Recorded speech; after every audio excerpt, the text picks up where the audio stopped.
The following is a presentation of Flow Sports.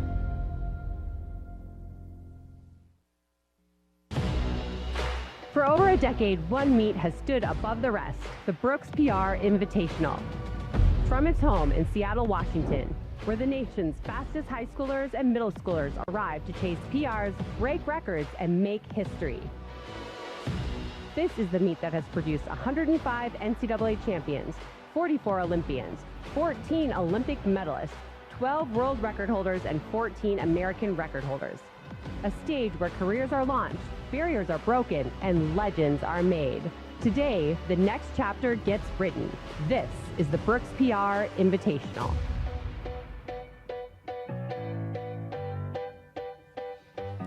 We are coming to you live from Renton Memorial Stadium just outside of Seattle as the fans are filing in for a great day of action. The 2026 Brooks PR Invitational on tap here this afternoon. Take a look at the schedule of events today. The girls 2 mile will get us started in just a little bit, and we'll finish off all the way at the end of the day with 100s and some more mile action. And welcome trackside here alongside Joshua Potts. I'm Scott Sudikoff, Kara Goucher, and Brandon Williams will be joining us momentarily. And Joshua, what makes this event so special? This is literally the fastest of the fastest. This is a simulation, an all-star game, you could say, of the pro level here at high school level right here. And ultimately, we're going to see the best of the best compete and maybe some national records even go down. Yeah, definitely. You say the best of the best compete here. But who are 2 runners that stand out to you? Andrew Jones, national record holder in 300-meter hurdles, U.S. #1 all conditions. He wants 12 seconds here today in the 110s. And then Blair Bartlett, U.S. #4 all-time in the indoor 2 mile. She's going to be special. She's been on fire on the track this season. With more with what's on stake today, let's check in with Kara Goucher. Well, we are just moments away from the girls 2 mile here at the Brooks PR Invitational, but a win here isn't the only thing up for grabs today. Also a golden ticket and automatic entry into the Brooks National Cross Country Championships in December. For more, we'll check in with Nia Gibson. FloTrack, big news for all distance competitors at the Brooks PR Invitational. The top underclassmen in both the boys and girls mile and 2 mile will receive a golden ticket to the 2026 Brooks XC Championships in San Diego this December. This is an automatic bid to the most historic high school national championship in the country. A win today will give these athletes a shot to line up against the nation's best to chase a national title and make this the season they will never forget. Good luck.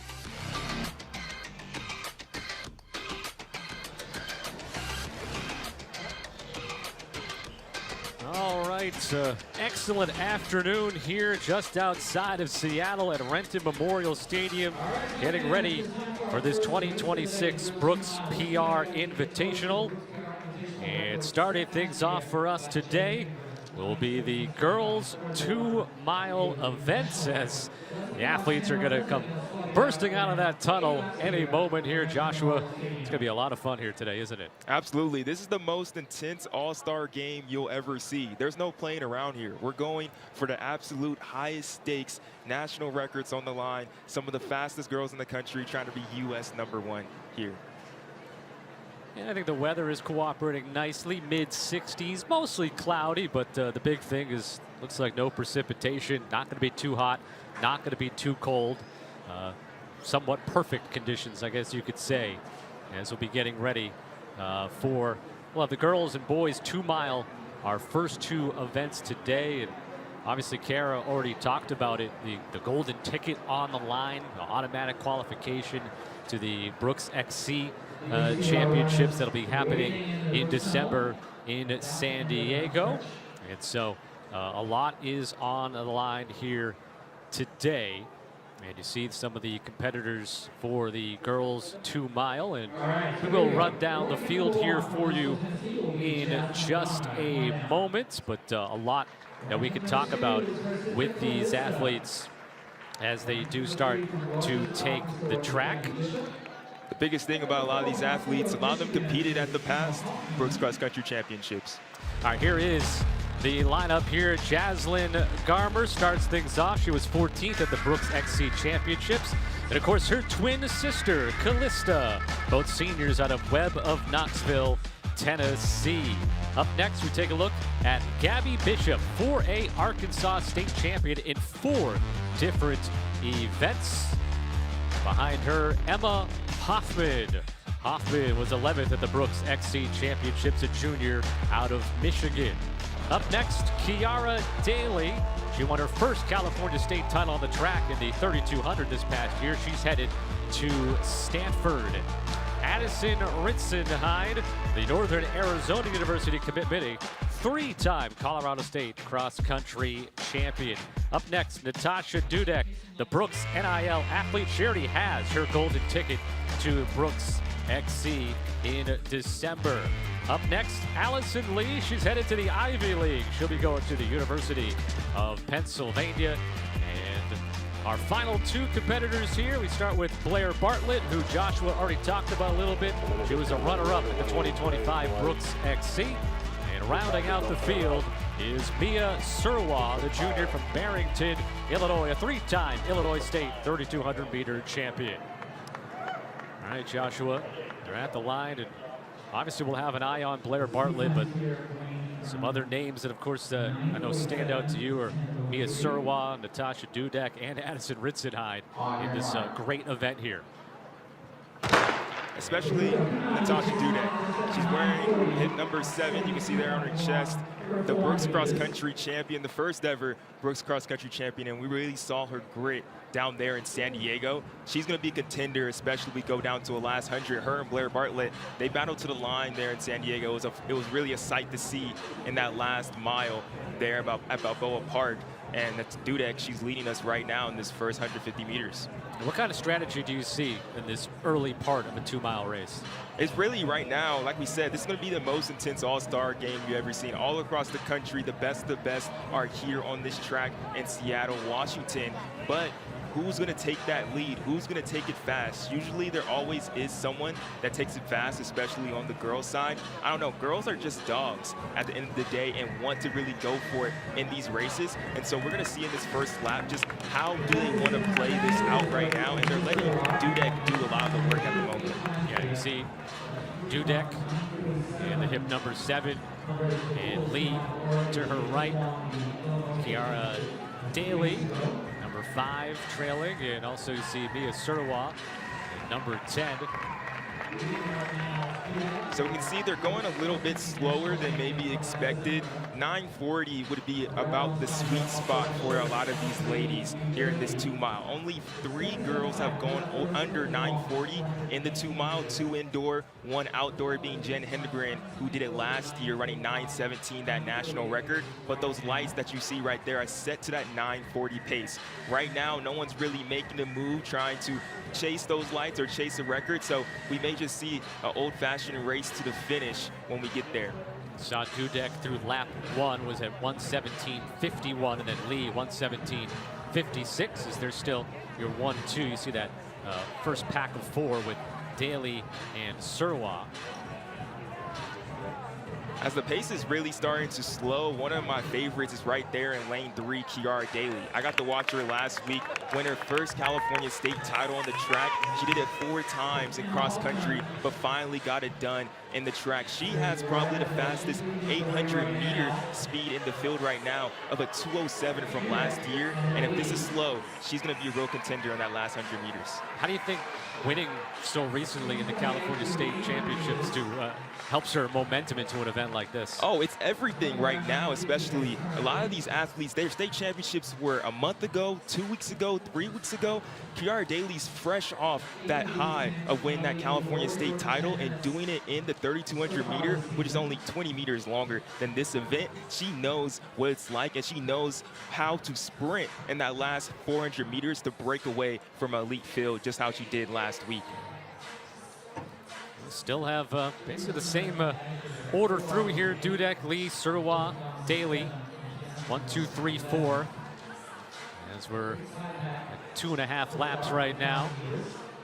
Another athlete, real dangerous, right there in 4th place, Mia Surwa, running 9:44 for the outdoor 3,200 meter at her Illinois state meet. That was real surprise to a lot of people this spring. Came out of nowhere, especially running that fast, under 10 minutes. She's especially dangerous, but our favorite, Blair Bartlett, she's comfortable in the back, and she has the chops to really be a factor in this race. In an event like this where athletes come from all over the country, so it's different for, say, your state meets, right? Where maybe you have maybe more of a personal relationship with a lot of people you're competing against. Do these runners look up tape on everyone they're facing here to see how they sort of run their running style and what they might do at different parts of a race? They definitely look up the tape, and they have the experience. Like we said, a lot of these girls competed at the Brooks Cross Country Championships. All of them were All-Americans there, and so with that experience, they know how each other race. They're friendly with each other, and they know when someone like Mia Surwa goes and makes a move at this moment that it's time to move with her because we can't let her get away. Yeah, Mia Surwa has now jumped out in front of everybody.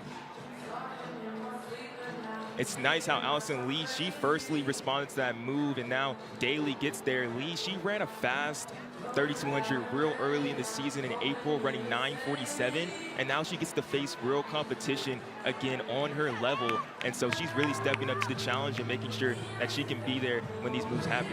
So right now, Surwa and Daly, 1-2, getting to the midway point of this girls 2-mile first event of the 2026 Brooks PR Invitational. See what the times are through 4 laps. That first mile really is, this is cruising for a lot of these ladies. 5 minutes through that first mile, a little over a mile right there because we started 20 meters back as well. So this is cruising for a lot of them, but Surwa, I think she just made a real big jump running the 71-second that lap, decreasing about 5 seconds from our previous lap.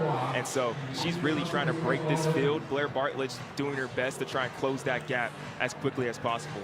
You think Surwa, when she made her move, that was something that she knew in the back of her mind already at the start of this, or maybe waited to see how things were panning out? I think she wanted to make sure that she could take the legs from a lot of the kickers in this race. Daly, as we know, 2:07. The fact that she's there is probably concerning for Surwa at the moment. But let me make sure, I think in Surwa's mind, that Bartlett's not next to me. We've seen earlier this year what she did at the pin relays when she broke the pin relays 3,000-meter record and outkicked some of the best girls in the nation. And so the fact of making that move when no one really expected it, I think threw a lot of people off their game. We're heading through the 5th lap. Surwa and Daly have broken away from the rest of the pack. There's 3 different packs, I guess you could say, a top 2, and then the group in the middle. A couple in the back as well. 5 laps, Surwa 6:12.82, and then Daly 6:13.01, and then you got more than a 2-second gap between them and the rest of that middle group that you see, led by Blair Bartlett, the Lawrenceville, New Jersey native. But right now, it is Mia Surwa, junior out of Barrington High School in Illinois, 3-time Illinois State 3,200 champion. Also a cross-country state champion in the state of Illinois. This is now starting to just look like a heavyweight fight, Scott. I feel as the other girls have really relinquished this lead at the moment, and right now just saying, all right, we're going to battle for the second place. If they come back, and we'll let Daly and Surwa do all the work. As Surwa, she's hammering right now. She keeps on picking it up, but Daly just will not let go. And remember here, if Surwa holds on, and still a ways to go here, and wins this, she would punch her ticket to the Brooks XC Championships December in San Diego.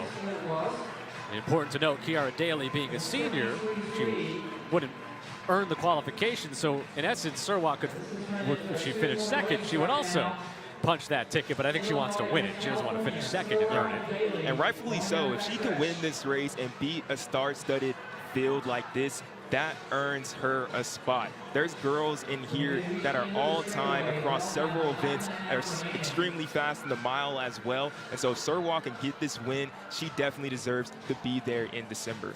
So the gap between our top two, Surwa and Daly, extended from lap 5 to lap 6 from about 2 seconds to about 7 seconds. That sounds, so they continue to battle it out.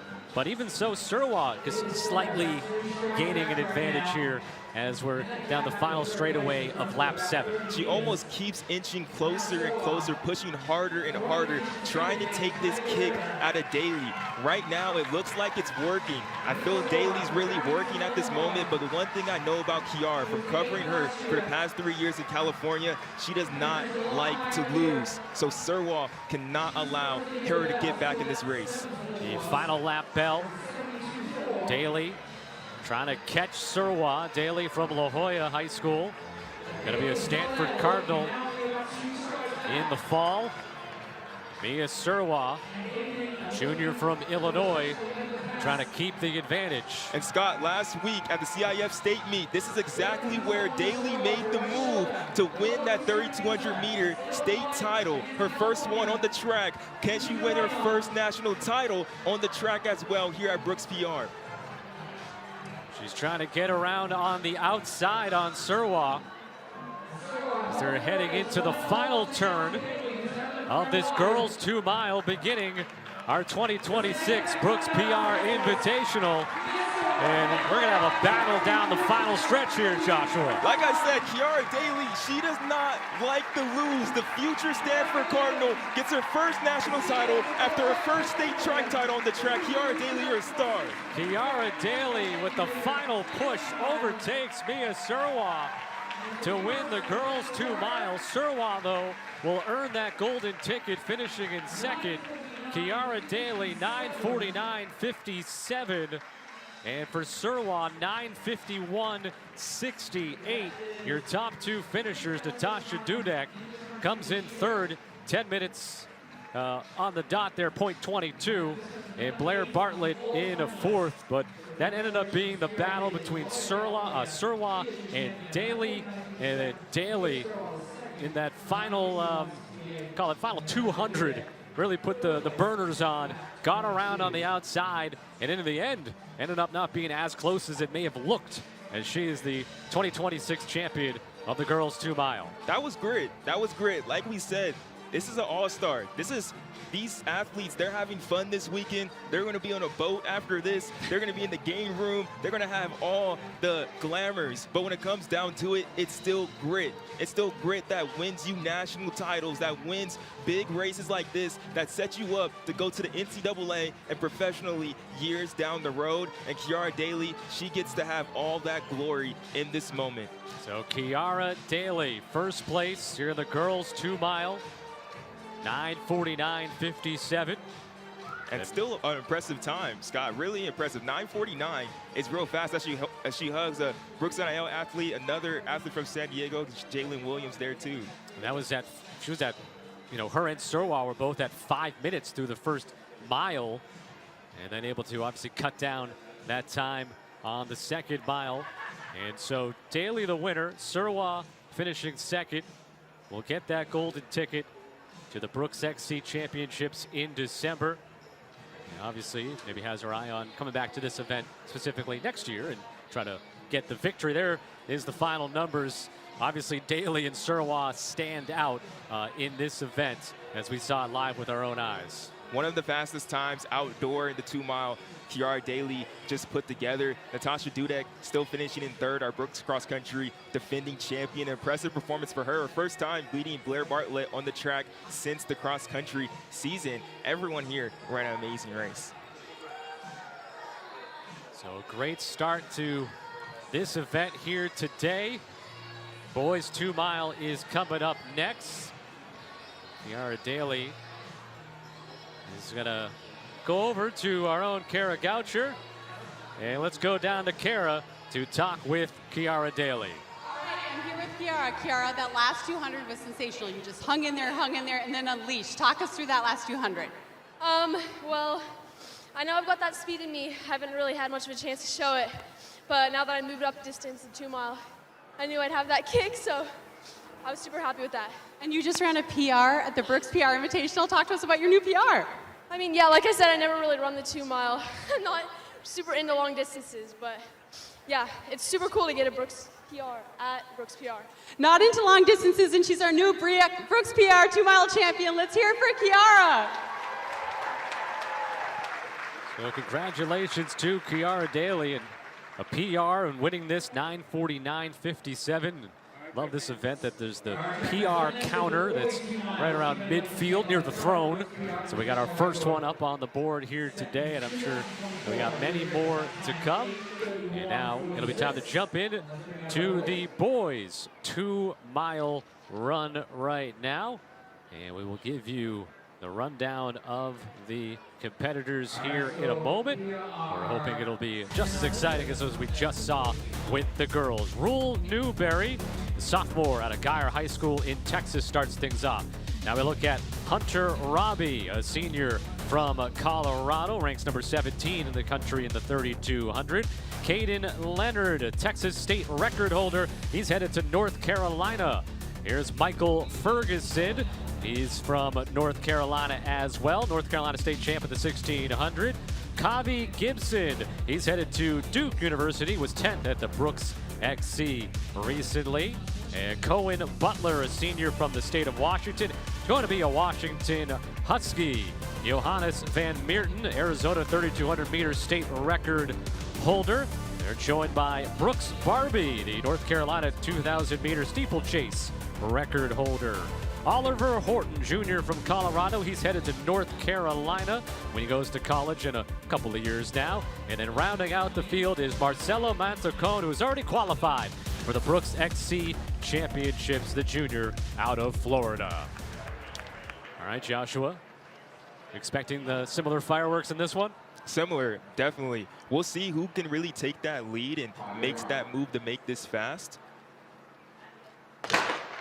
But besides that, we're going to be focused on a fast time, and I think it's going to be concentrated on Marcelo Montacon. You can see him right there wearing 10 on his chest. He already earned that golden ticket, but I think in the back of the mind, I got to talk to him yesterday, is the Florida State record. He already owns the Florida State record in the mile. He won 4 Florida State championships earlier this year in the 4x8, the 1600, the 800, and the 3200. He's done it all there besides getting the 3200 meter and 2 mile state record. And so that could lend to a fast time today. Caden Leonard out in front right now, leading the pack. Senior from South Lake Carroll High School in Texas.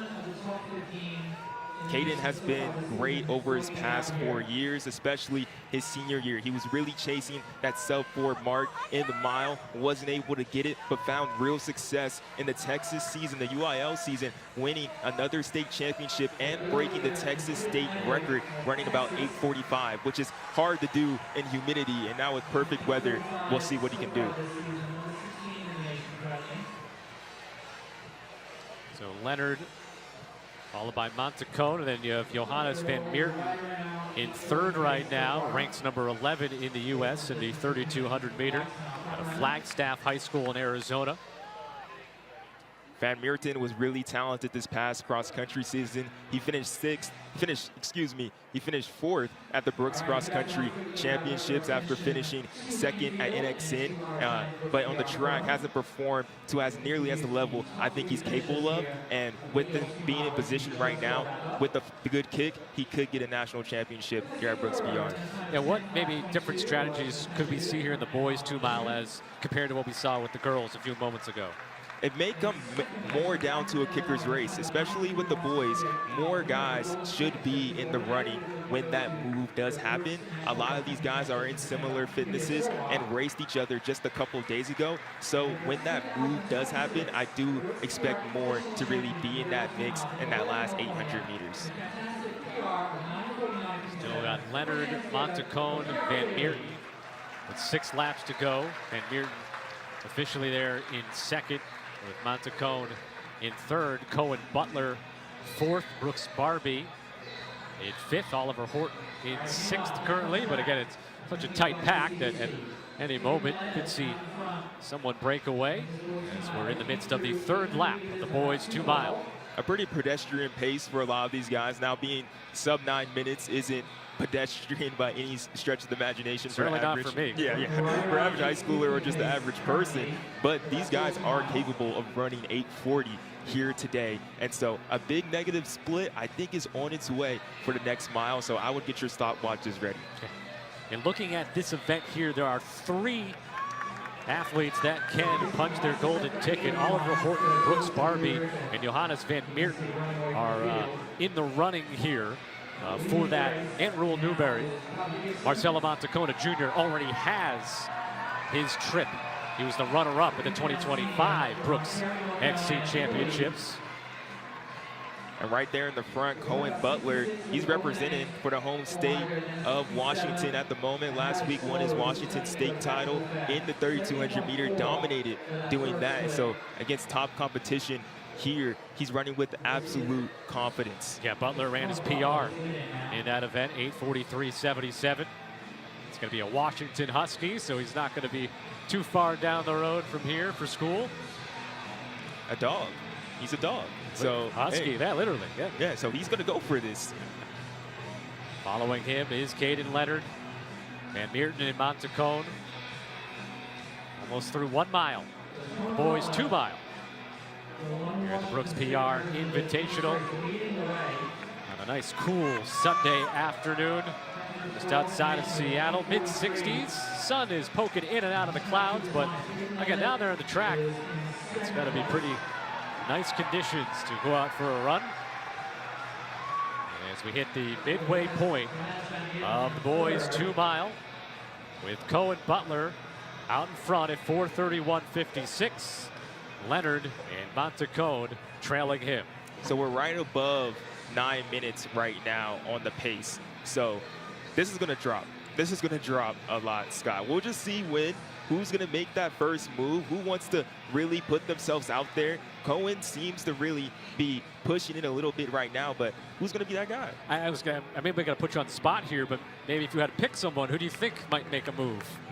If I have to pick someone, who would make a move out of this group? If it stays like this for a bit longer, 3rd place, Marcelo Montacone. Okay. He knows he has a strong kick. He runs a PR in 800 at 151, and when he goes, you know it immediately, and it's unexpected just how Mia Serwal did it. So if it stays like this for a little bit longer, I expect him to do something. And you gave me a nice note about Montacone. He only has 1 loss in the 3,200, so he's not in the business of losing. He's not. He's not. He was runner-up at the Brooks Cross Country Championships, and that happened by a lean, and he was devastated after that race. Ultimately, he wants his Brooks golden spike, and if he can get that today, that would make him the happiest guy on the track. Through 5 laps, Butler 5:37.40, Leonard 37.59, Van Meerten 37.75. So Montacone 37.79. So I mean, actually the top 5 all at 5:37, all tightly packed through 5 laps. I do want to point out an important caveat too. We have 3 boys from North Carolina: Brooks Barbie, Michael Ferguson, and Kavi Gibson. these dudes race each other every single weekend. So if they make a move, they're definitely going to follow each other. There's one of them going to the front now, Royal Newberry from Texas. He's trying to take it. Yeah, Royal Newberry, #1 sophomore, Geyer High School in Texas. The #2 ranked sophomore in the United States, an 8:46.61 is his PR. And he has broken away a bit with 2 laps to go. Royal Newberry, the youngest guy in the field. And sometimes those sophomores, what do they say? Sophomore stands for wise fool. They can be fearless anytime when they get to the front of the pack. And Royal said, I've experienced this pace before. If I can take the sprint out of some of these elite seniors that are going to be in the NCAA next year, I could definitely shine right now. But Marcelo Montacone is climbing up his back a bit. Yeah, that's the person you do not want behind you at this moment. There you go, Oliver Horton. He's moving into 3rd place. Him from Colorado. He had an amazing cross-country season. When Marcelo Montacone, oh, there we go now. 600 meters left. Montacone trying to take the lead over Newberry. In the midst of the 7th lap here, and Marcelo Montacone will have the advantage into the final lap. For him, I think Montacone's just thinking about, I want to win this. I want to be a winner now. Last year, in the Brooks Cross Country Championships, it came down to a battle that was about the last 300 meters. It's similar here again. When will he make that real definitive final move? Well, Newberry is also in a good spot here because even in 2nd place, he would get his golden ticket because Montacone has already qualified for the Brooks XC Championships. The question is, can Newberry hang on with Kavi Gibson working hard, trying to move up? And there at Brooks XC, Kavi Gibson, he had a bad race. I think it was some sickness or whatnot. He's trying to get some redemption, but it's all Montacone the last 100 meters. Montacone and Newberry. We've got Kavi Gibson makes the move around Newberry. Kavi Gibson trying to track down Montacone. And Montacone slows up a little there at the end, and it ends up being a little bit closer there with Kavi Gibson. But Montacone, 8:44.88, will take 1st place. Kavi Gibson, 8:45.04. Royal Newberry, though, will still get that golden ticket, finishing in 3rd, 8:46.69, just 0.08 off of his PR. But Montacone, Gibson, Newberry, your top 3 finishers in this boys 2 mile. So we had a couple of different moves made there. Kavi Gibson, if Kavi Gibson had maybe another 50 meters, he may have caught Montacone there. Marcelo was probably looking back a little bit too much for his coach's liking there, trying to make sure he had that. But you can see that took all out of him, even though that pace was a bit pedestrian. That 2nd mile was real fast, closing in a 60-second, 2 minutes. That last 800 meters is extremely impressive, and it's going to take it out of you like this. But it's sweet, sweet victory, getting his 1st Brooks championship. Montacone taking a much-deserved break right now. It's back at the finish of this race. Look at Gibson. That long stride was eating up so much of the track in those last 300 meters. Like you said, just a little bit more real estate and he would have got it, but it don't matter to Marcelo Montacone. He's going back to San Diego. He already got his track title, Eric Brooks PR, and now all he has to worry about is trying to be his best possible in San Diego and do it again. Kara Goucher is going to sit down next to Montacone and talk. But I saw you kick like 8 different times out there. Talk us through all those different gears you were able to come up with throughout that final 600. Oh yeah, it was hard to shake them off. Honestly, it was definitely a battle, but I trusted in all my training. My season's been like 6 months long, so I definitely had something to lean on when everything started hurting, and I just thought about all those hard workouts, and yeah, that's what got me here. You've had an incredible year in general, just at the top of everything you've done. What does it mean to you to come here and win Brooks PR? It means everything. It's like a season accomplished that I'm able to do good throughout the whole year, and I'm super glad and thankful to all the people watching, and thankful to my coaches as well and teammates. Well, that was incredibly impressive. Let's hear it for Marcelo.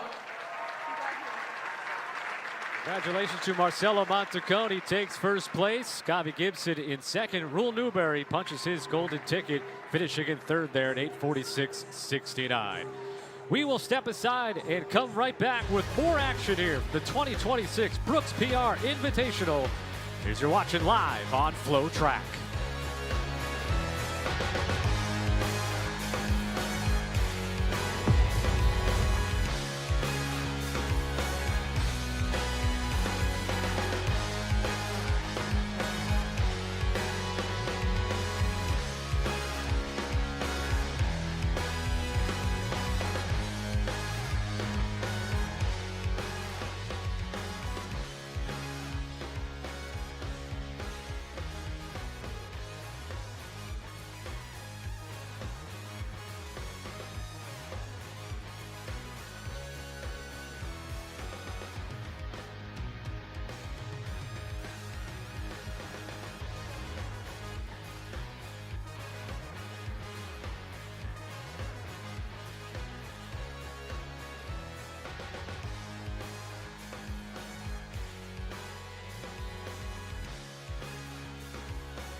Back here at Renton Memorial Stadium, just outside of Seattle, the 2026 Brooks PR Invitational.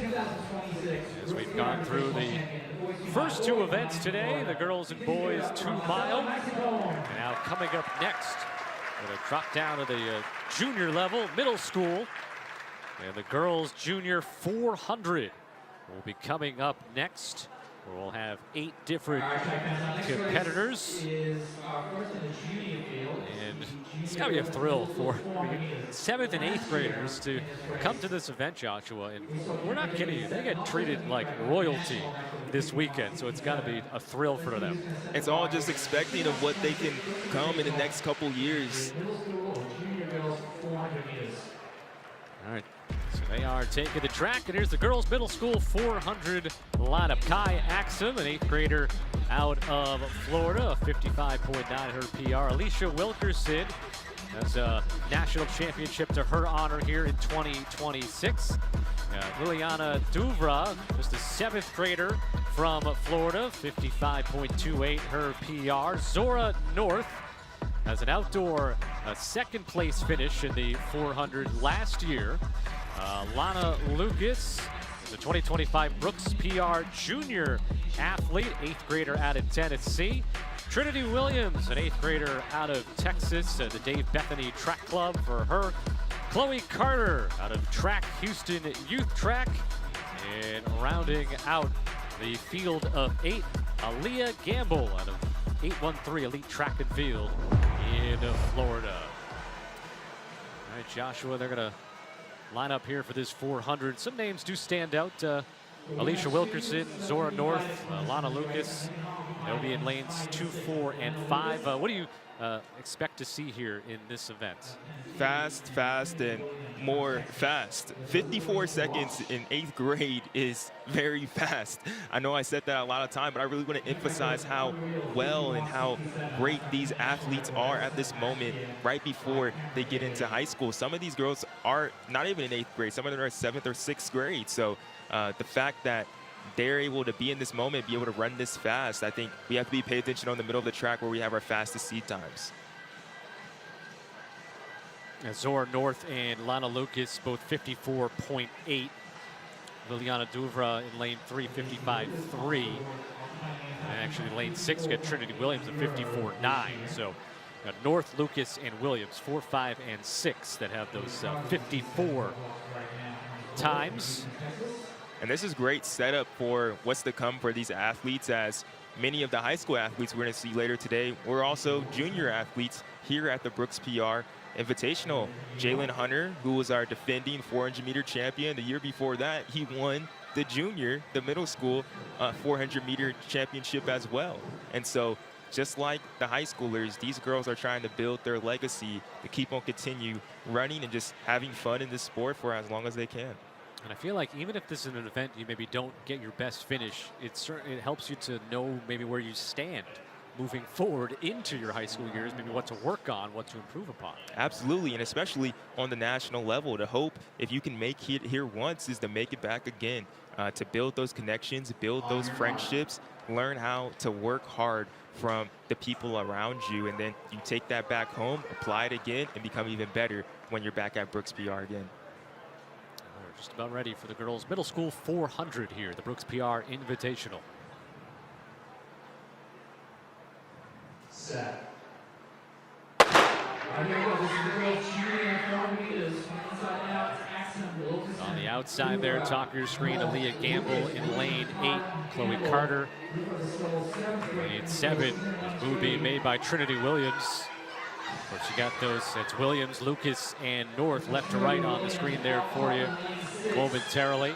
And Lucas, she's running that back stretch hard. Her coach must have told her that first 200, take full control and see what you got. Take a deep breath here and give it all this last 100 meters. And into the final turn, Trinity Williams is 6, Lucas 5. And it's Wilkerson really fighting for it there in lane 2, trying to separate from the rest of the field. But making a move in lane 6 is Trinity Williams trying to overpass Wilkerson, and she will. Trinity Williams in lane 6.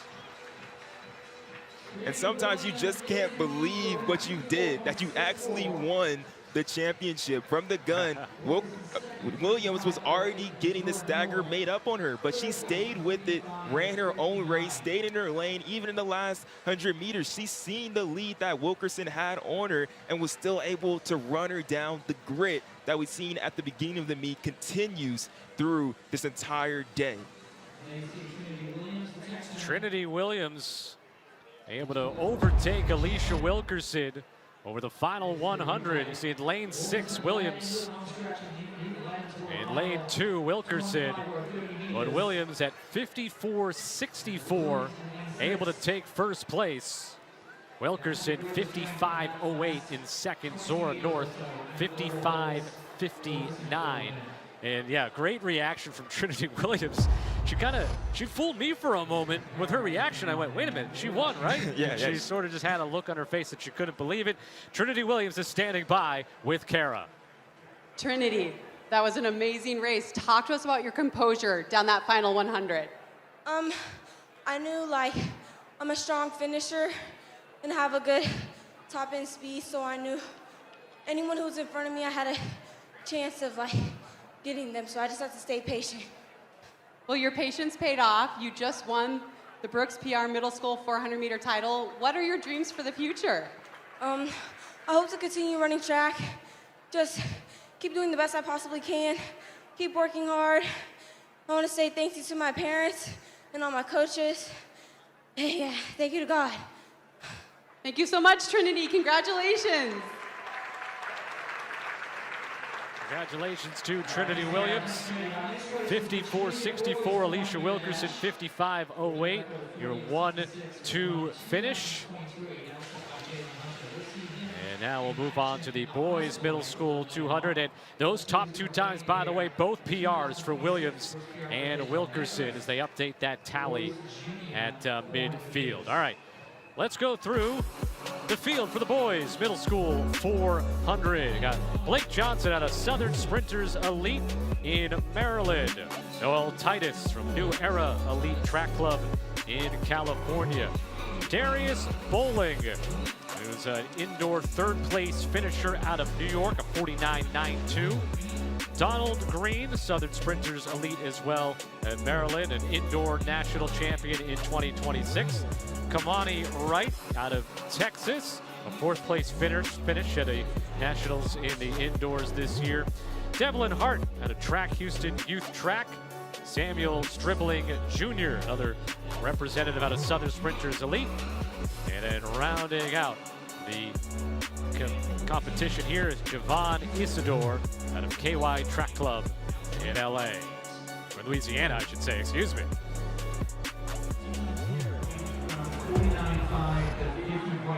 All right. So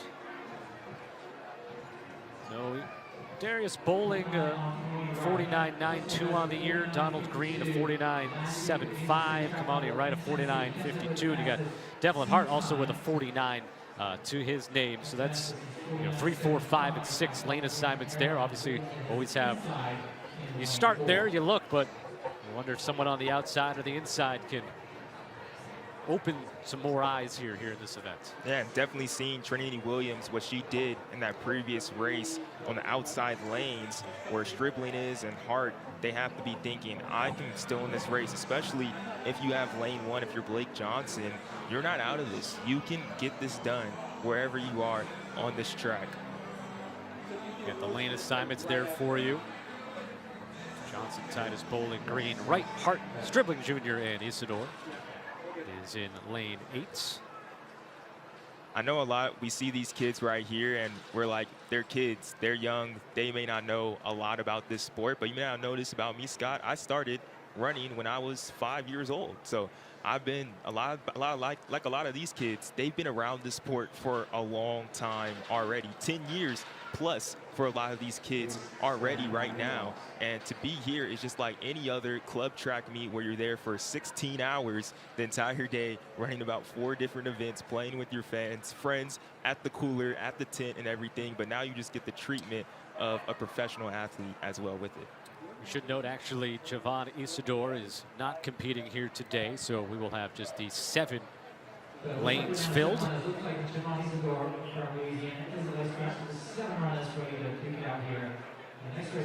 Boys middle school 400. And the best time in the field is lane 5, Kamani Wright, 49.52.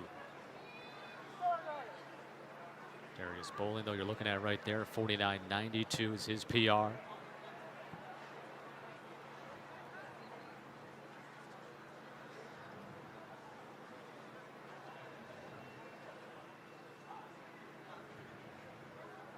Set.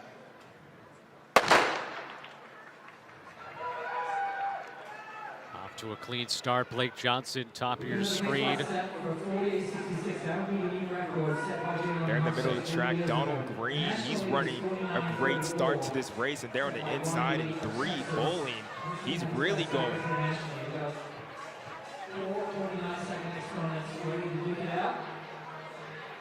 Heading towards the final turn, and as Devlin Hart is coming into the final 100. Hart with the advantage. Track Houston has a great history of great runners over the year that we'll even see some today, and he's dominating. Wow, Devlin Hart is going to run away with this 400 for the boys middle school. A 48.7 is extremely fast. New PR for Hart is 49.92, 48.66 officially for a new PR. Donald Green, 49.78, 0.03 off of his PR. Noel Titus finishing in 3rd, 49.86. That's a PR for him. So some great numbers across the board in that top 3. And Devlin Hart takes first place out of lane 6. And Hart went straight to that water because he knew that he was giving his all in this 400 meter. He got that lead from the gun, and in that last 100 meters, as you can see this gap, he was in full control, and that took it all out of him. All right, let's go down to Kara, standing by with Devlin Hart.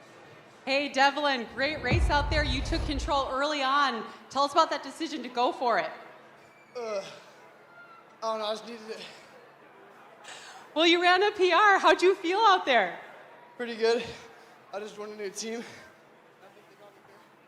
That's awesome. Congratulations, Devlin. I don't blame him. I wouldn't be able to talk much after running that fast. Congratulations to Devlin Hart, 48.66, a new PR. Noel Titus in third, though, gets a new PR as well, 49.86. So we're up to a total of 5 new PRs through the early portion of this day. And so we are going to step aside, but don't go anywhere. Coming up is another 400 girls dash coming up next here on FloTrack.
Back here in Seattle, you see on the wall there, you got everybody's name that's participating in this 2026 Brooks PR Invitational.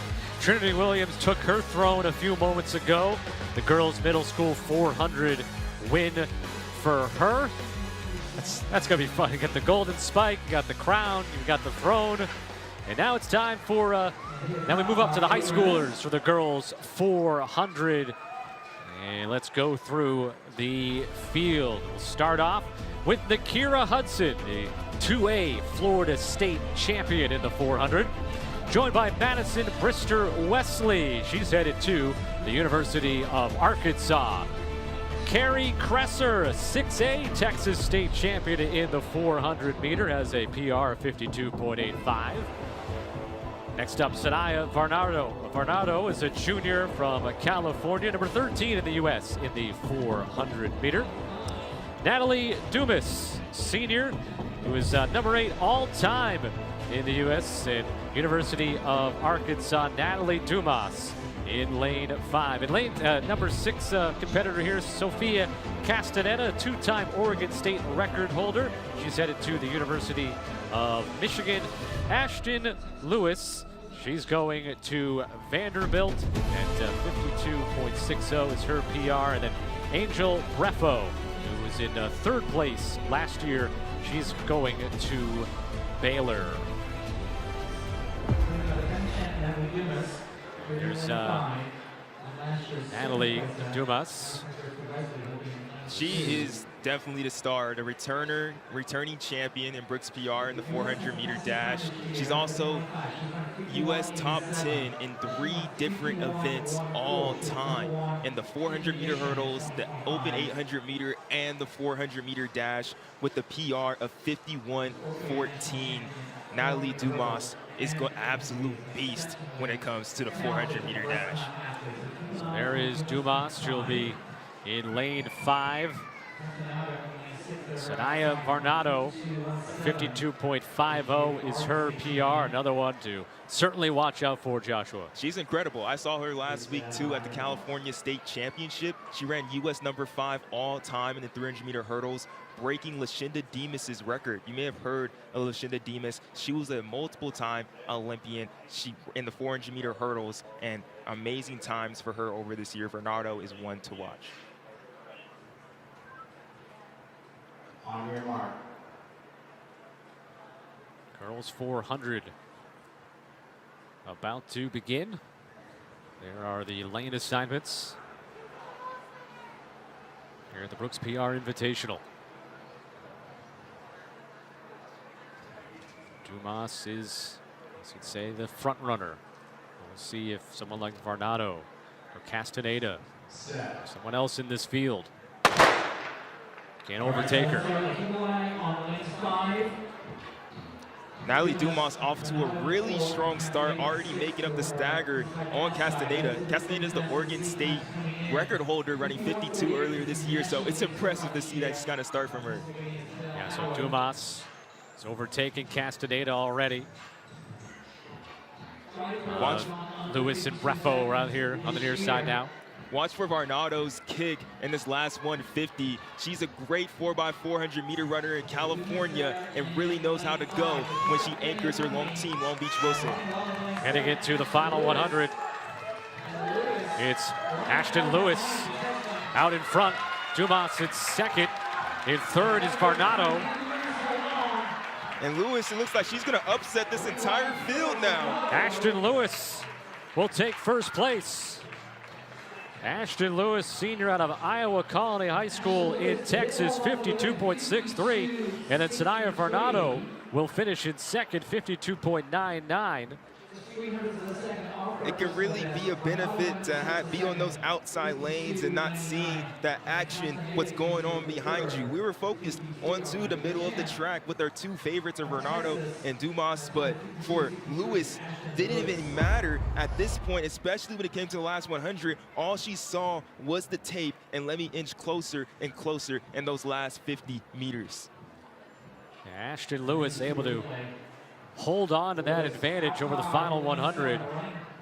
Varnado Castaneda finished second and third. Natalie Dumas ends up finishing fifth at 53.83. But Ashton Lewis takes home first place at 52.63. Future Vanderbilt Commodore. Finished fourth in this event last year. But Lewis, the down with Kara Goucher here in a moment. And let's go down to her now. All right, we're here with your winner. Ashton, talk us through that. You stole that early on. You held on all the way to the finish. What was going through your mind in that final 100? The whole race, I was just like, Natalie's coming, Natalie's coming. And so I just put my chin down, and I said, you got this, you're strong, finish hard. And that's what I did. How'd you keep that knee lift all the way down? I mean, you just charged to the front and held that. How'd you keep your composure? I mean, I've been training for this all year, so I would hate to come out here and regret the performance that I put on. So I'm just blessed. No regrets here. Congratulations, Ashton. So congratulations to Ashton Lewis. Finishing in first, Varnado Castaneda, second and third in the girls 400. And that'll get us now up to the boys 400 meter this afternoon as they take the track. And let's run down the list. We'll start off with Miles Dixon out of DeMatha Catholic in Maryland. He's going to stay local, go to Howard University. Brandon Gilmore is a 5A Texas State runner-up. Next up, Jalen Hunter, defending champion as he's a two-time California State 400-meter runner-up. And then Cameron Tucker, North Carolina State champion in 3 different events. Joshua Shelton out of Pearland High School, and then Ijam Johannes, senior out of Loyola High School in California.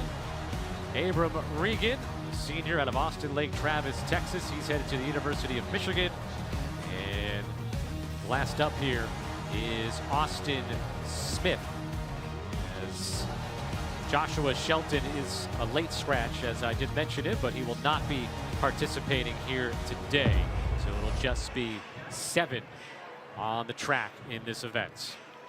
And I think that eliminates a little bit of the boogeyman that we've seen in the girls' heat. Shelton, he was the U.S. leader right now at 45-21, and with him out of this mix, now it's all real focus on competing for the absolute best right now. So no more boogeyman. We can just compete and see who can win and be the champion here in Brooks PR. All right, so who now on this list is the one that can step up and somewhat take advantage of the opportunity? It'd be remiss not to mention the defending champion, Jalen Hunter. Last year, he got the job done against Joshua Shelton in that field. Plus, he's coming off of running 46.05 last week at the California State meet. But the guy that beat him on the outside here today in lane 6, Ijam Johannes, he beat Jalen Hunter last week, running 45 for the first time this season. So Ijam and Hunter are 2 guys to watch in this field. There's Ijam Johannes. He'll be in lane 6. And Jalen Hunter will be in lane 4. Runners behind your blocks, please. Runners behind your blocks. So Cameron Tucker in lane 5, a senior out of North Carolina. He's someone also that could be heard from in this event. And in North Carolina, he was dominant this season, undefeated, doing everything he could do to really get his North Carolina State championship and running 45 seconds multiple times this season. Now centered in the middle of the track, he's a real favorite, being that he didn't race a lot of competition. This is his first time to race against the best of the best in the nation. Is he up to that challenge here today?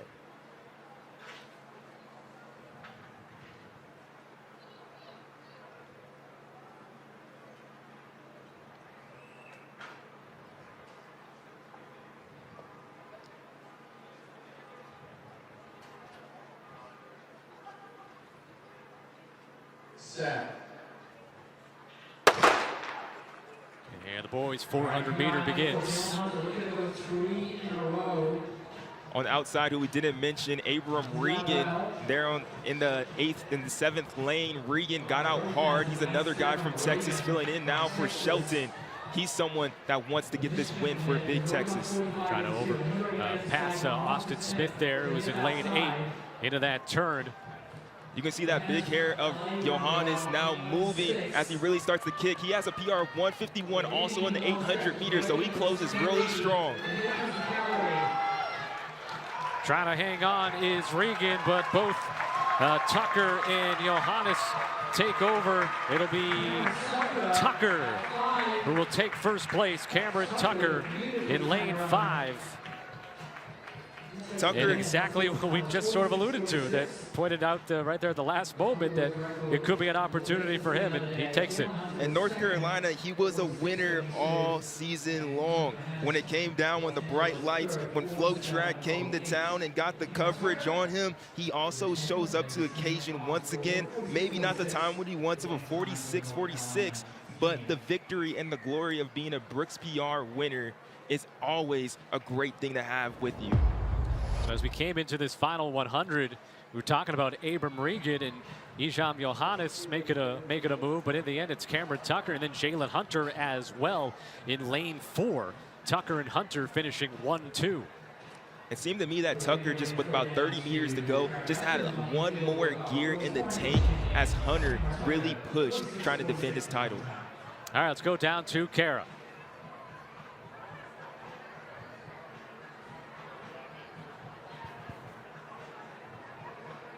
You weren't in the lead off the turn, but you were there when it mattered. Talk us through how you found that burst of strength down that home stretch?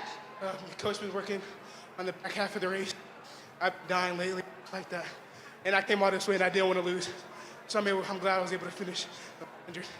Yeah, you closed that so amazing. What does it feel to be the Brooks PR 400-meter champion? It feels good. First time coming all the way to Seattle. I'm glad I got the win. Well, good for you. Seattle welcomes you. Congratulations, Cameron.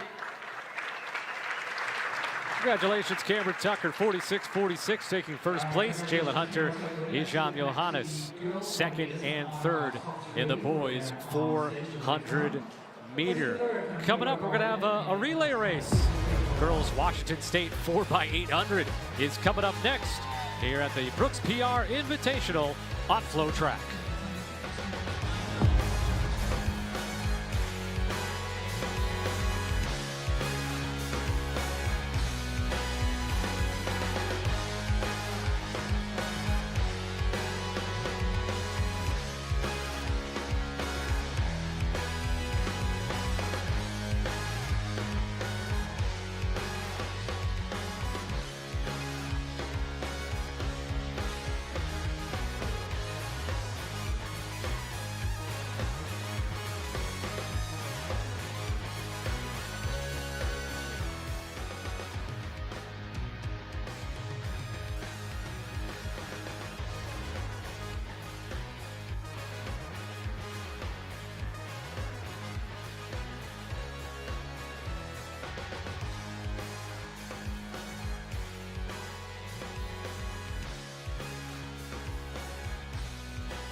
Scott Sudakov, Joshua Potts back with you. We're inside the broadcast booth here at Renton Memorial Stadium, just outside of Seattle.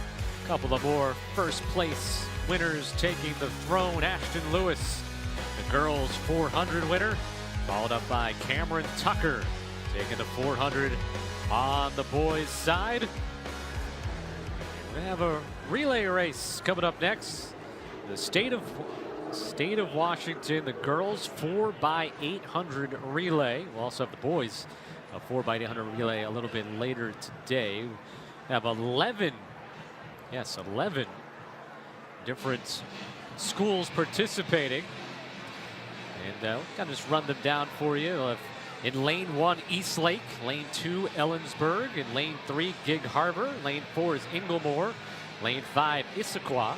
Mercer Island in lane 6, Seattle Prep in lane 7. Lane 8 is Seaholm. Lane 9, Stanwood. Lane 10, Tahoma. Lane 11 is West Valley. And lane 8, it sounds like Seaholm is going for a bit of a record here in the Washington, here in the state. Yeah, this is going to be a really unique race. It's an all-Washington teams. This is kind of like their championship in a way here with some of the best teams across their 4 or to 5 divisions that they have here in Washington. And Seaholm, the lights will be set for them trying to break the state record that is 9 minutes, 9-minute .02. Seaholm is trying to do that. They're one of the most talented teams in the country, and this is very breakable for them. So it will be fun for them to chase those lights and to see what other teams will tag along for that ride of that pain train, because it's hard to break 9 minutes and to run an 800 as well. 4 by 800. So, of course, 2 laps each. Still waiting to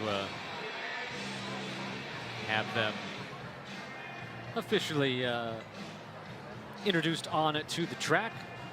As good crowd on hand here at Renton Memorial Stadium, waving for the cameras. I said a couple of times that the weather is pretty much exactly where you'd want it as a runner. Mid-60s. Yeah. Sun is in and out a bit.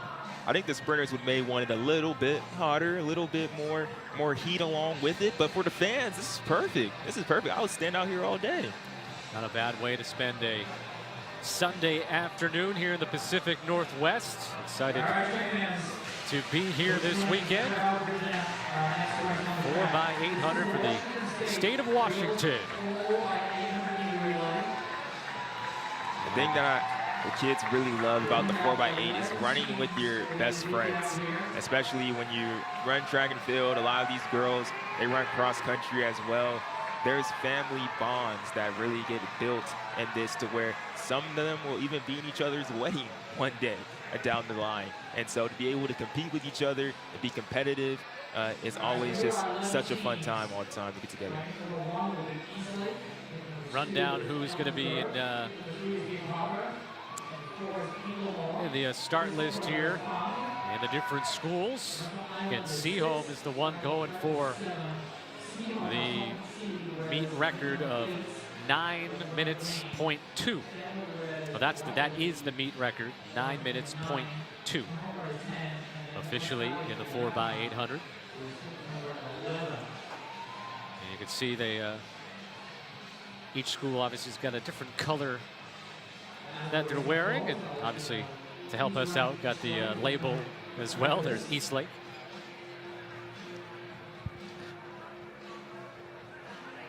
A lot of these girls, they competed at their state meet that happened in Washington this past week as well. So this is one more little victory lap that they can all run to completing another great track and field season. So really fun just to get together. There's a lot of people in Washington that want to compete here. So the opportunity to compete on such a big stage that's featured by Brooks is definitely an honor for a lot of these ladies. And I think some of the highlights of their track career when they look back at it from high school.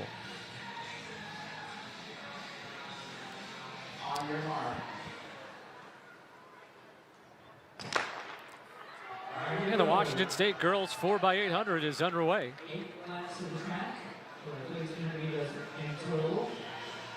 Coming into a 4 by 8, it doesn't matter too much about the order of what you put it in, but I think it's more about just committing to whoever has that baton in your hand. Because when that baton gets in your hand, I think you could shave about 2 or 3 seconds off your PR anytime. It's just something about it, about running with the stick. It makes you push a little extra harder, and I think that's what we can see, just everybody competing and try and get to the front. We won't see any sandbagging, any waiting to go and make a move here in this 4 by 8 today. And if you want to keep an eye on Seaholm, right in the middle of the pack, hip number 8 in the green. That's Seaholm. On the left side of your screen right now. They're putting themselves in good position, maybe a little too far on the outside, but looks like Seaholm is just trying to stay there and just stay a little bit of patient until it's time to move in this next lap on this first leg. Seattle Prep has the advantage right now, just 1 lap through. But it's 8 laps in total, and 2 for each athlete on each school. 300 left, and Seaholm, they're looking to make a move now. They're going to take full control and not try to relinquish this for any of the next 3 legs now. And obviously, it goes without saying, the passing of the baton is always very key in an event like this. It definitely is. You don't want to mess that part up, especially in this where it may not even be hectic, but if you take your eye off of it, it definitely can fall. So you see Seaholm has gotten out in front. You can see the lights on the inside there. They're trying to stay right with that to make sure that they can break this state record. And at the moment, they're running perfect. About to have our first handoff. Seaholm will be there first. That's Seattle Prep and Eastlake, 2-3. As lap 3 begins. Girls 4x800 relay. Washington State title on the line. That was a 2:16 first leg for Seaholm, leading it off, closing in that last 400 meters in a 68 as well. Pretty impressive stuff to start off this 4x8.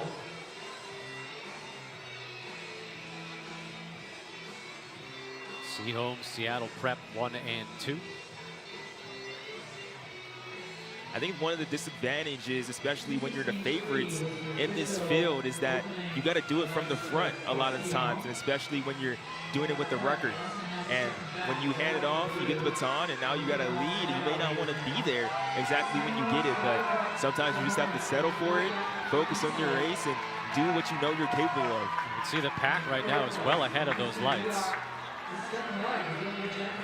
They're making sure they all know what's on the line here, not just who can beat a winner, but who can break the state record, which is something any school would want here in Washington. 9 minutes and 9.2. 9 minutes, .2 is the record. And that was a 64-second first lap on this second leg. So obviously that's why we're seeing this pack break up. And they're slowing down a little bit as the lights are starting to come back on them, back on Seaholm, but she's remaining strong. And let's see if we can get a closing 200 meter that's really strong. See, Tahoma has moved up into second. Seattle Prep in third. Tahoma, though, looking to pass on the outside before this second handoff. But again, there's really no reason to panic, I'd say, if you're Seaholm, right? Because you still got plenty of time here, and obviously a fresh runner about to begin. Assuming the handoff is clean. That's definitely the benefit of a relay. When you're at your absolute tired, you can tag someone in. All right, we're at the midway point overall. Tahoma 4:33.30 through the midway point. Seaholm 4:33.95. So that split on that 4x8 was a 2:16 as well. So we're staying on pace on trying to break 9 minutes. Seaholm has a great anchor leg, I believe, that has ran 2:06 this season. So if they're just in firing range at the moment when we get to this closing lap of this third leg, they surely can take this victory and possibly the state record.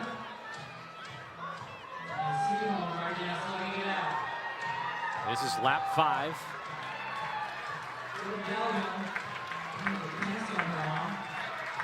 See, Tahoma and Seaholm have spread things out between themselves and Seattle Prep. Tahoma's trying, I think, right now, just open up this gap as large as possible from Seaholm.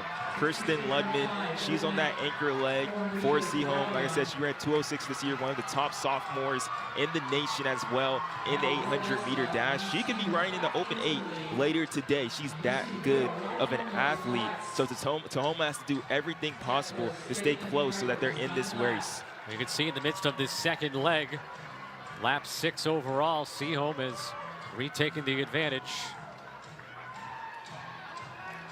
And heading towards those anchor runners. Now you really got to push this last 150. That 800 meter can definitely bring you into the pain cave.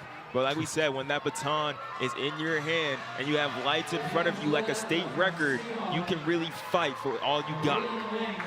And Seaholm coming in trying to break that 9-minute mark to set a new record.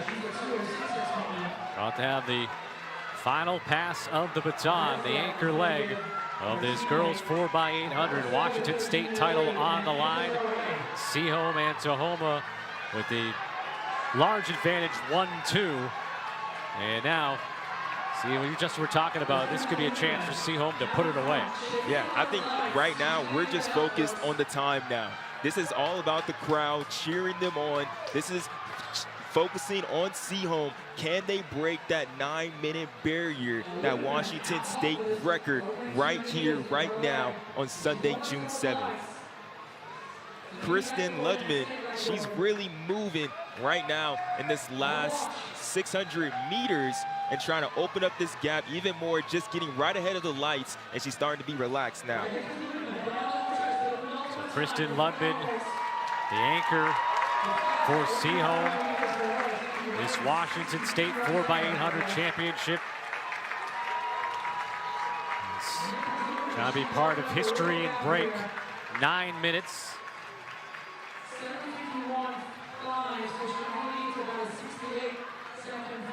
So you only need about a 68 final lap here. That first lap 9 was hot, 61 seconds. Ludman did in that first lap of Seaholm. So she's putting it on and she knows what's on the line as everyone else still is trying to close out their season strong here in this 4x8. You can see her teammates are now trying to run up beside her, maybe get a shot here from this view. They're kind of right to her right now, our right, camera right, as they're following along and cheering on. Now they're coming around to the nearest, the other side, as she's heading towards the final turn, looking to break 9 minutes and set a new record here in the state of Washington. And she's dusting those lights at the moment. It's all gone. She's doing it. Her teammates are cheering there at the green too. It's just a matter of what the final time will be here for Seaholm. They came in wanting to set a new record. Getting to the final time right here, the record time, around 8:56:58, I think. 8:56:58 is the new record time. 4 seconds beating the prior record. Seaholm takes first place as they will celebrate. Second place, Tahoma. And look at that trophy, and that's what you get for an amazing anchor leg like that. Half the field not even done. Seaholm getting it done as well. Just an amazing performance. A 207, 206 split on there. Wow. Tahoma second, Stanwood finishes in third, and yeah, Seaholm was celebrating with the trophy while all but 2 other schools were still finishing out the final leg. So congratulations to them.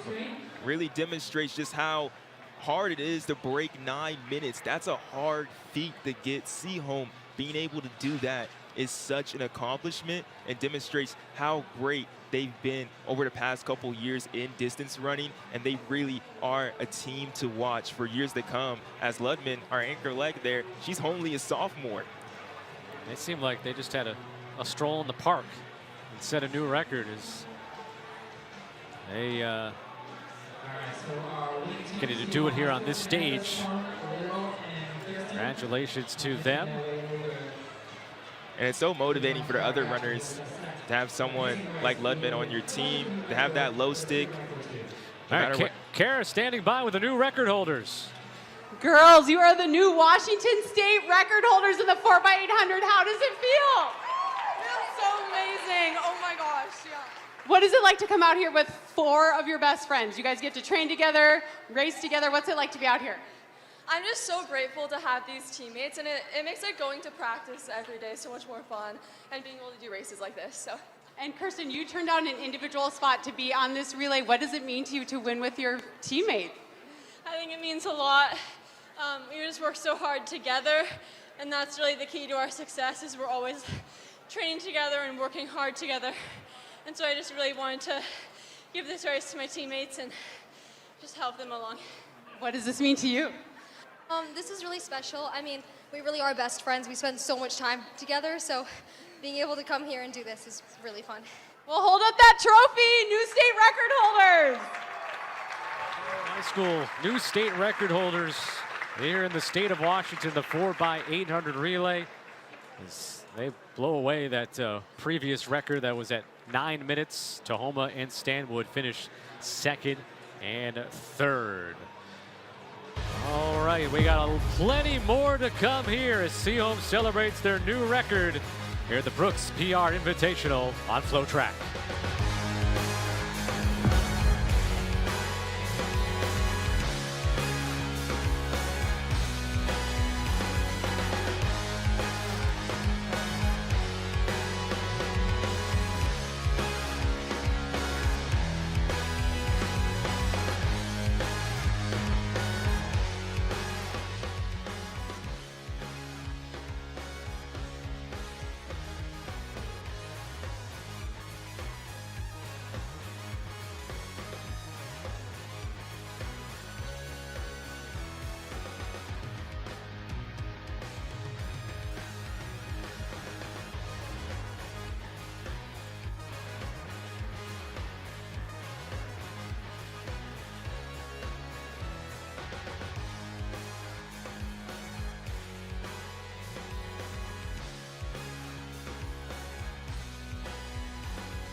See outside here, they have the record holders for each event here at the Brooks PR Invitational.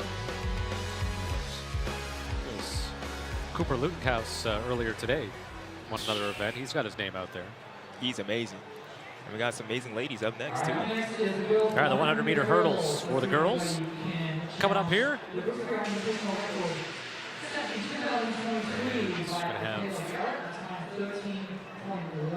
it's like 7 competitors here.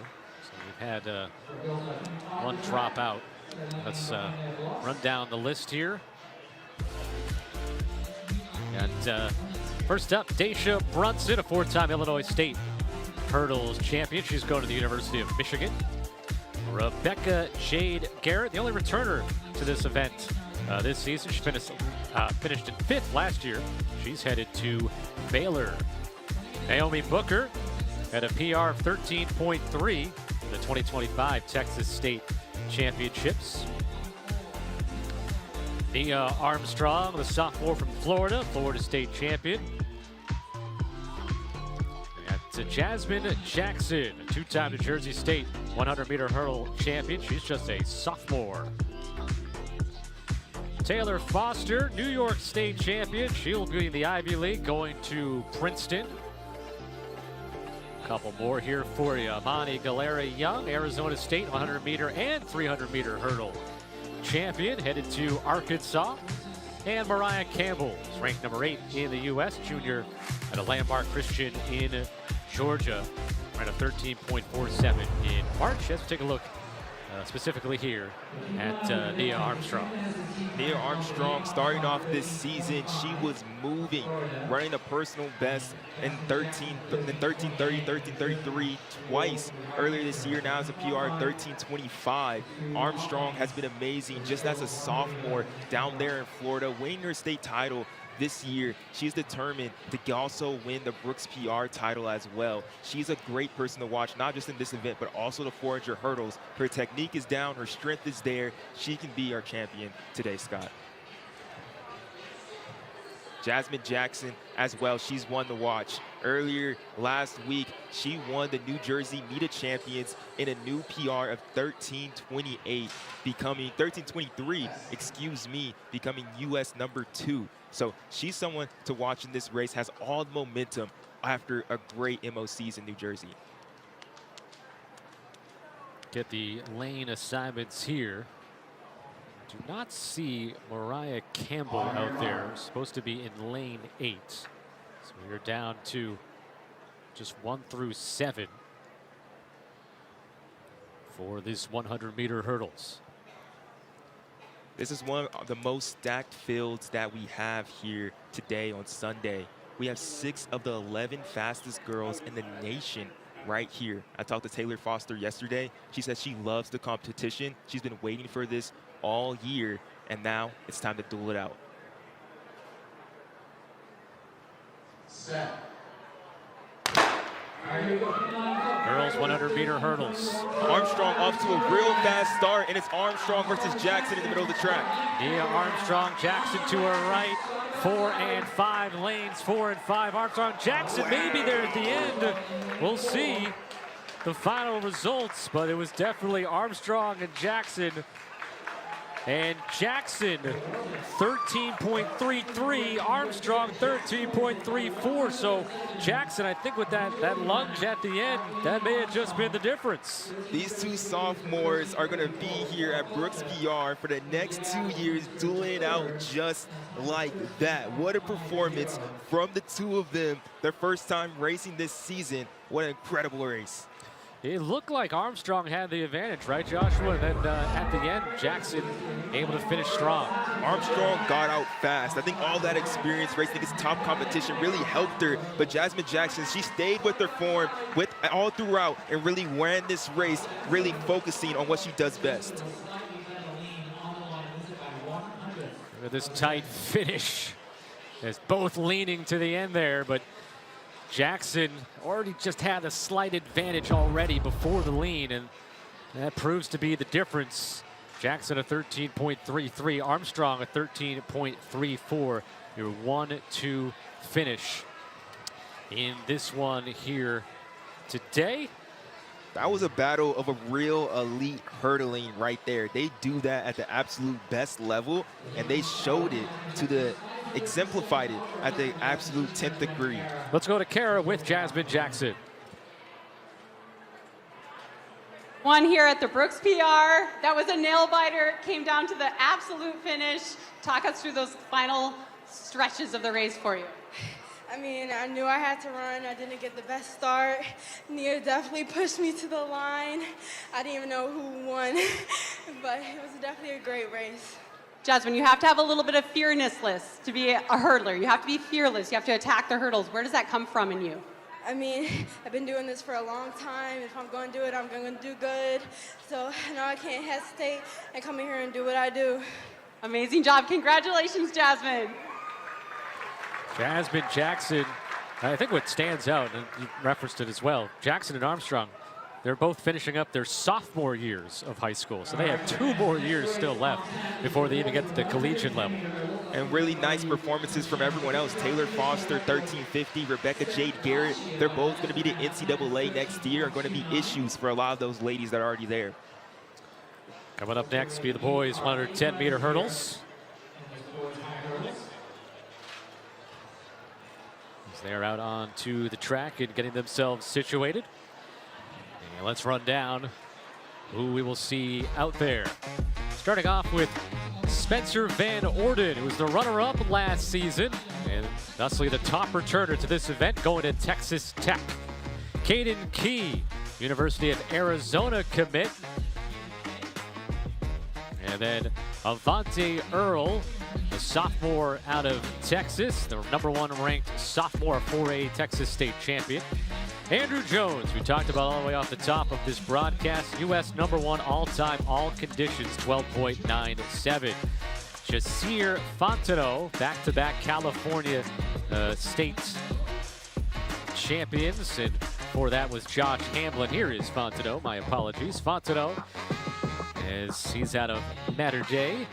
Sutton Flint, 13.44 is his PR. Did that in 2025. Lane 7 will end up being Ty Key, who's number 2 all-time all conditions, 13.05. And then rounding things out was Ty Key. Concentration is all going to be on Andrew Jones there. This guy has done it all this season, and really at this moment, he's the best high school hurdler of all time. 300-meter hurdle national record, all conditions, 12.97. He has that on his record books too. All he needs is that win legal 12-second 110 hurdle race, and that would really submit himself, and no one can say anything about what he's done for all the Wingate Warriors out there. Hopefully we get this win legal in a 12-second, so we'll have to see how Andrew Jones does. Jones in lane 4. Fontenot in lane 6. Certainly a talented underclassman you got to keep an eye on, and Ty Key as well in lane 8, a senior out of Katy High School in Texas.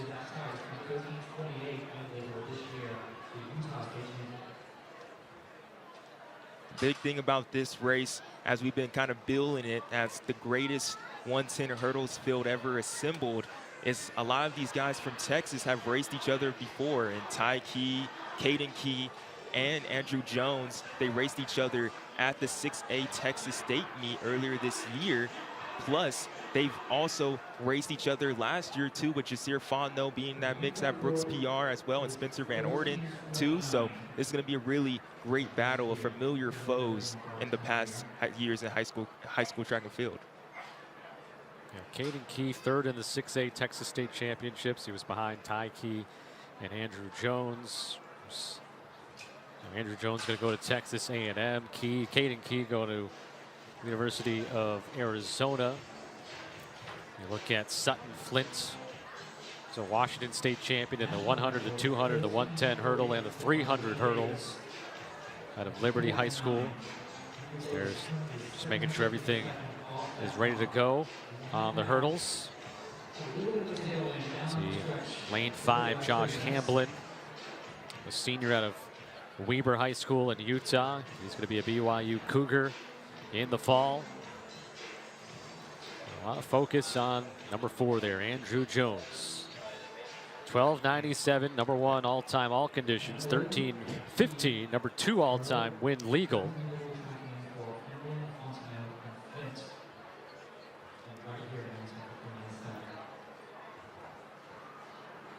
Avante Earl to the left of Andrew Jones. You're right, he broke the sophomore class record earlier this year, has really proven himself to be a guy to watch over the next couple years.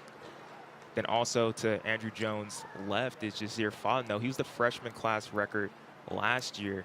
Fontenot just won back-to-back state titles, but it's all Andrew Jones we can focus on. Can we see the first high school run win legal under 13 seconds? Got his best time there, 13.15 win legal. Set. There's go. Jones is out fast. Earl's going right with them, but Josh Hamblin running a great first 3 hurdles. Let's see if Andrew Jones, though, can keep that slim advantage that he has. He extends it out and finishes at a final time of... Did he get it? And by his reaction, he thinks he does have it. That is better than his personal best, 13.14. 13.14, yeah. Win legal. What a race from him there. Not the 12 seconds we wanted, but better. It's his U.S. number 2 all time. And celebrate with it. And it was Hamblin, 13.24. Out of lane 5, that's a new PR for him. And Avante Earl at 13.43, finishing in 3rd. So Jones, Hamblin, and Earl. Let's watch it back here. Again, right here from the beginning, Andrew Jones off to a great start. And then right over these next 2 hurdles, Hamblin, he started taking the lead. He started taking over this, the kid from Utah. But really, he couldn't beat out the national record holder in the 300 hurdles. Andrew Jones taking this over. Let's go down to Kara. Sees that he has a new PR. Andrew Jones, our champion here, an unbelievable race. So much pressure on you this year. How do you just keep coming out and showing up? I mean, just gotta run like I always do. I know there's a lot of pressure for me to win. And I know if I run a clean race, I will win. So I have to focus on a clean race, not straining if I see somebody next to me, and just kind of keeping it consistent. Talk us through these times you're running this year. You're running incredibly fast. You're looking for that win legal sub 13, but you have done it. Talk us through this, like you're just breaking barriers for high school athletes. I mean, it's super awesome being the first person to go 12. Running US #2 win legal. I mean, just running these times, it was kind of crazy. I always thought I was going to be like a 400 hurdler. And now this year I'm going these crazy fast times in the 110. It's kind of really cool to think about. You are that guy, Andrew. Congratulations. Thank you. Andrew Jones takes the 110-meter hurdle, first place here at the Brooks PR Invitational. Josh Hamblin and Avante Earl finished second and third. We'll step aside and still got a lot more left to go here at the Brooks PR Invitational on FloTrack.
Back here at Renton Memorial Stadium, Andrew Jones celebrating his throne, his first place in the 110-meter hurdles. Hamblin and Earl finishing in second and third. As we are about to move back to the junior runners, the middle school, junior high school, however you want to frame it, for a couple of events coming up here. The girls junior 800 will be out next and run through. Still getting the hurdles out of the way from our 2 hurdles events. And now these athletes can come out onto the track and we can introduce them to you. Girls junior 800. Take a look at the field. The middle school 800 meters start off with Kate Ferris. Ferris is from Pennsylvania. And then Madison Hobbs, an 8th grader from Pickering Lakeview Junior High School in Ohio.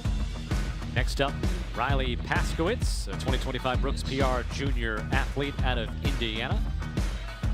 Following her here, Jada Boydston, Boydston, 8th grader out of Texas. Claire Grinde out of North Dakota, joining us here today, an 8th grader. Arabella Smith, 8th grader from Westminster School in Georgia. Now Jane Eller, an Oklahoma native. Up next is Aubrey Burtz from Motor City Track Club, of course, in Michigan. Angelica Wolf out of Montverde Academy in Florida. And rounding things out here, Alexandria Frazier out of IMG Academy. And Frazier coming in as the top time in this field of 2:09 in the 800. So Joshua, obviously eyes go to her, but you got Angelica Wolf 2:11, Jane Eller 2:12, Aubrey Bird also has run a 2:12. Some of your top contenders here. Yeah, I'm watching those two Floridians there on the outside, Frazier and Wolf. 2:09 is moving for a girl who is in middle school in 8th grade. That is fast. But Frazier, she also runs 55 seconds in the 400. She ran that last week. A recent PR shows her what type of shape that she's in. She doesn't just have the speed, she doesn't just have the endurance, but the perfect combination of speed and endurance for 800 meter. That's gonna give her a really good advantage in this race. 800, 2 laps is underway. The middle school, 800 meters. These are some athletes that we may be seeing a lot of in the years to come. Oh, most definitely. And they're trying to set the tone right here. Yeah, they are setting the tone. Angelica Wolf there in 2nd place. She also has a PR of 2:11. She races Frazier a lot, so that experience will definitely come into play as she knows when she makes those moves.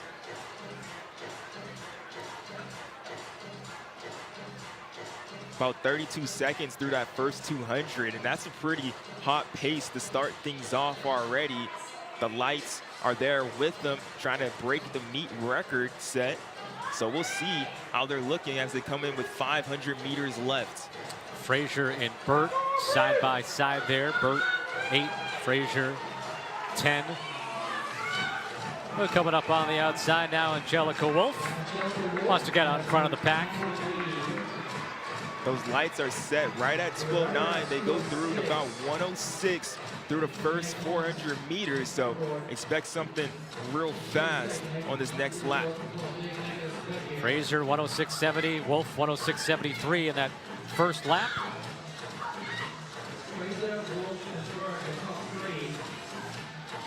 On the backside stretch right now. And Burt, she's making a real move now, really widening this gap.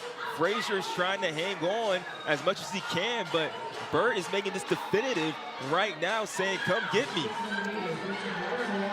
Aubrey Burt, whose PR is 2:12, heading towards the final turn, but but here comes Frazier. She wants to get back around on the outside. She has the confidence of being the top seed in this race, and after she realized that she had more in the tank, she's letting it all go now. Frazier will surpass Wolf and head towards the finish and take first place in the middle school 800 at around 2:13 there. Wow, what a race for Frazier. It just seemed like in that last 150, she realized that she had a little bit more to kick after Burt made that big move in the last 300 meters. But Claire Grinde, she also was looking amazing in that last lap. She ran 65 seconds, the fastest last lap to finish 2nd in this race. If there was just a little bit more real estate like we saw earlier, she could have really closed that gap on Frazier. So as we came through the final turn, Aubrey Burt was out in front, and Alexandria Frazier made the move. And then you also see 5 there, Grinde. She ends up surpassing Burt, who will finish in 4th. Jada Boydston moved up into 3rd. So the finish by the top seed, as you said, coming in here, Alexandria Frazier, to take first place in this girls junior 800 this afternoon. And you have to make those moves definitive, and that's exactly what Frazier did. She knew when she wanted to make that move in that last 150, she waited for the perfect time. When she saw that Burt was getting tired and took full advantage to get that victory. What a performance from looking like a seasoned vet 800-meter runner right there. Well, it's a team effort for us up here in the booth. It's also a team effort for us down field level. We've had Kara Goucher doing interviews to start today's event, but we're going to have the debut on the interview side of things right now as Brandon Miller is down on the field, and he is going to conduct this interview. Brandon, what you got down there? 2:12.81. Over to you, Brandon. Alexandria, that was insane. You got out and you stayed out and you made a big move coming down the home stretch. Tell me about your strategy and your mindset coming into this race. I just wanted to come out here and do my best, stay relaxed, don't get too speedy, and I just wanted to trust God, trust his plan. Amen, amen, I love that. So what does it mean for you to win the Brooks PR? I mean, I've been working so hard, so it's like a little treat. I love it, I love it. A treat it is, and it is sweet. Everybody give it up for Alexandria. Alexandria Frazier takes first place at 2:12.81 in the girls middle school 800 run. And so that means coming up next is the boys middle school 800 run. We'll have a field of 12 for this. We'll give you the roster here in a moment. And here is the list for you. Chase Davis out of Clark Intermediate in California. His best is a 2:02. Axton Alvey out of Thompson Training in Kentucky. Up next is Keanu Lawson. He's out of New York. He's got a 2:02 flat for his best. Mateo Lindenmeyer, he comes to us from Wayza Track Club in Michigan. Isaac Mora up next out of Texas, followed by John Kane. John Kane, an 8th grader out of Pennsylvania. Micah Stredbeck, a California native out of New Era Elite TC. Gus Kemper, 8th grader from West Seattle Roadrunners here in Washington. He's got a 1:59 as his best time. Coda Nedley, 8th grader out of California. He's run a 1:57 for his PR. Langston Bickert is out of Motor City Track Club in Michigan. He's run a 1:57. Gunnar Hammond, 8th grader unattached out of Virginia. 3-time Brooks PR junior athlete. He's run a 1:56. And then Cashton Martinez, the 8th grader. He's got a 1:55 as his PR heading into this event as the top seed middle school 800 here, Josh. Man, just like our girls race, the focus is going to be on our top seeds, Cashton Martinez and Gunnar Hammond. 1:55 and 1:56 for 8th graders. That's, some of y'all don't understand how fast and how quick that is. These lights are going to be set at 1:54. So if they're on this, they could potentially even break the national middle school record of 1:53.59. So we'll have to see how they take this race. It's going to be fast, but if it's fast, we could see a national record go down. There's the lane assignments. On your mark. The boys middle school 800. A lot of these boys, too, they're familiar with being in the spotlight, being at national meets, being together as well and racing each other. So this is not outside their comfort zone to be in the big lights in the spotlight of this manner. But what is trying to race something that they've never done before. They're trying to push their body to a limit that only Cooper Luckenhouse has done in the middle school level, running 1:53. See, Cashton Martinez is out front, and we with had a Gunnar bit of a Hammond ball there. That can always happen in 800 meter, but people are still able to be with it.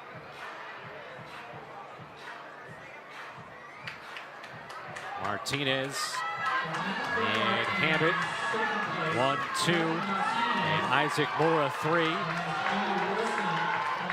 Look at Martinez is way ahead of these lights in this first lap, going through in around 55 seconds.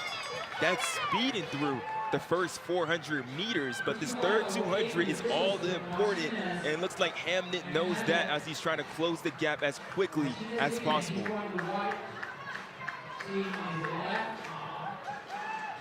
And this is the real key to the 800, staying relaxed right here and still running fast. Martinez leading, Hamnet right on him with 200 left. It's Langston Bickard was the one who went down, unfortunately. Heading in towards the final turn right now. Martinez and Hammett battling it out. Those lights are starting to get close to them as they're tying up, but they got each other to work off of. Hammett passing Martinez right now down the final 100. And Gunnar Hammett. Pay attention to the clock. 153 is the national record. Can he do it? Hammett won't get that, but he'll be close to a new PR, and he will have one at 154.94, beating his 156. Cassian Martinez ends up finishing third as Coda Nedley finishes strong to get to second place. Congratulations to Gunnar Hammett, 154.94. And you brought up real close. Closer than I even realized. 154.20 was the Cooper Lutenkaus number here. 154.94. He was right there. Hamnet ran a really smart race when it came down to it. Martinez bolted out quick, and when it came time to go, Hamnet was definitive, just like Frazier in that last race, and was able to hold his form together. Even though his head is moving side to side a little bit, he didn't phase at all and was able to keep his face relaxed and finish as strong as possible. That's how you do it, ladies and gentlemen. Gunnar Hammett with the victory. 154.94. New PR for him in taking first place. 8th grader out of Virginia, headed to the high school ranks next year. Yeah, he's going to be an issue, Scott. He's going to be an issue for years to come, and he's shown it already with what he's done at 6th grade and things. I remember seeing this guy just scrolling through Instagram. He's ran what? And now he keeps getting faster and faster. I got to shout out Coda Needley too. His last 400, 58 seconds, fastest in the field. He was storming that last 100 meters. A really impressive run, but it's the Hamnet show for sure. Eventually, Gunnar's going to find Brandon Miller here. All right, so we're going to take it down to the infield where our boys shooting 800 meter champion. All right, let's go down to Brandon, who is standing by with Gunnar. 800 meters phenom Brandon Miller. Gunnar, that's the name of a star, bro. Tell me how you summoned your kick that last 100 and was able to finish so well. I want to start off by saying this field was amazing. I've never had this much competition in one race at my age level. So, for one, they really pushed me. And I would say to Cassian, I was right on his hip the whole time. And I just kind of fed off of his speed. And then I tried to really take it the last 300. I tried to go for him. And I luckily got him. I really went around the curve to definitely give my best to beat him. And by the grace of God, I did. So. I love it. So when it's all said and done, Gunnar, how are we going to remember the name Gunnar Hammett? I want to remember me by a word. Someone who fought through everything and never gave up. I love it. Everybody, congratulations to Gunnar. All right, Gunnar Hammett, 154.94, takes first place. Good finish in the end there for Coda Nedley as well to get second. Cassian Martinez in third place. Coming up next, we'll have another girls 800-meter run. That is up next as part of this Brooks PR Invitational on FloTrack.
We've had 36 new personal records already today, and without a doubt, more to come.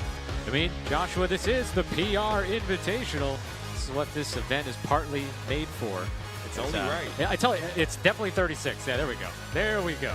It's standing in the way. Doesn't know there's a camera on it? But Joshua, I mean, this is why part of this, why this event is so great, is that it's a chance for all these athletes to come here and set a new personal mark. So it's not all about finishing first, second, or third. You can finish sixth and still have a personal record here today. After such a great season, like we said earlier, this is a treat. Frazier said that this is a treat, being able to get a win and be able to get a PR after such a grueling season a lot of these athletes have. All right, coming up next, girls 800-meter run. Gonna have 8 competitors all across the country. Washington, New Jersey, Virginia, California represented in this event. Our second up next is the girls 800-meter As they come out onto the track, we can tell you about the 8 athletes in this event. We start off with Sienna Johnson, a Brooks NIL athlete out of Ballard High School here in Washington, back-to-back Washington 800-meter state champion. Abby Robitsky, a freshman out of New Jersey. She was 3rd in the New Jersey State Championships. Next up, Carter Torrance out of Virginia. She'll be headed to Princeton University. Mary McLean, she's from Canada, and she'll be going to the University of Washington. She's from Edmonton, Alberta. Next up, we look at Josie Hill, a junior from California. She won the Festival of Miles 800-meter just last week. Reagan Moore, a junior from New Jersey, was a runner-up to someone we'll see in this field, Paige Shepard, at the New Jersey State Meet. Braylon Combe, a senior from California, the 800-meter and 1600-meter state champion. And then Paige Shepard, the defending champion, and the 2:01:50, the meet record here in the girls 800. So she's looking here to defend her crown and maybe set a new record.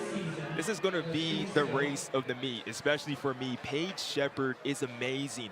Apart from running 2:01 already earlier this season as well, she ran 4:28 in the 1600 meters. So not a full mile, but that is extremely fast. There to her left and our right is probably her arch nemesis in this race, Braylon Combe. They battled it out Arcadia earlier this year with the separation of 0.05 of a second. Combe is ready, and she wants her revenge on Paige Shepard. That is for sure. Shepard still just going to be a senior in high school, headed to Stanford eventually, and Combe, a senior, is on the way to Arkansas. Girls 800-meter. The thing we have to note right here, Paige Shepard, 2:01:50. She won that last year, defending champion, sophomore class record. After running that 4:28 in 1600, I think I have to put it out there. We could see something sub 2 minutes, right at 2 minutes. That is definitely in question. It's just how fast we want to go, and Paige is setting the tone right at the get-go that we're going to go for this thing.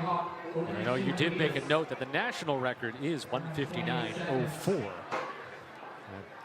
There's a reason why you wrote that down. Yeah, it's a big thing to throw out just there. to have it there. But right now, they're way in front of those lights from last year that Paige set, that 2:01:50. So it looks like Paige does have in mind that she wants to definitely get a PR, and it's only right here in Seattle. So you see Shepard out in front, Reagan Moore 6, Braylon Combe 7. But Shepard already trying to put some distance through the first lap, and now into the second and final lap, of course, in this girls 800-meter run. Shepard at 1:01:31 in that first lap. That was a quick first lap. I didn't expect this much of separation already 500 meters into this race, but that tells you just how fast this really is right now. And we got a full field of ladies chasing her. Sienna Johnson from Washington, she's trying to do her best to run that gap on Paige Shepard. Yeah, you see the effort that Johnson is putting in to get ahead of that group. But Paige Shepard heading into the final turn and the final 100. Again, her meet record here, 2:01.50. She's right in front of those lights right now, pushing as hard as she can. There's the sprint from cross country from the 1600, closing that right now. What's she gonna run? Paige Shepard crosses right around 2 minutes. Let's get the time. Did she beat 2:01.50? She did. 2 minutes, .65, a new meet record, back-to-back years for the back-to-back 800-meter champion, Paige Shepard. And that is a U.S. top 10 time of all time by Paige Shepard right there, 2 flat .65. She could definitely go faster. It was only a matter of time, especially after running that 4:28. That mix of strength and speed could not be denied from Paige Shepard. What a phenomenal performance. It was out of doubt. I didn't think it would be that big of a gap, but to have that type of performance around this type of field, leading it from the front, wow, just what an amazing performance. In second and third place behind her, both Reagan Moore and Mary McLean set PRs as well. 2:04.08 and 2:04.41, but Paige Shepard, a menace down the stretch as she runs away with it, quite literally, at 2 flat .65 for a new meet record. The junior at a Union Catholic Regional High School in New Jersey, Paige Shepard is with Brandon.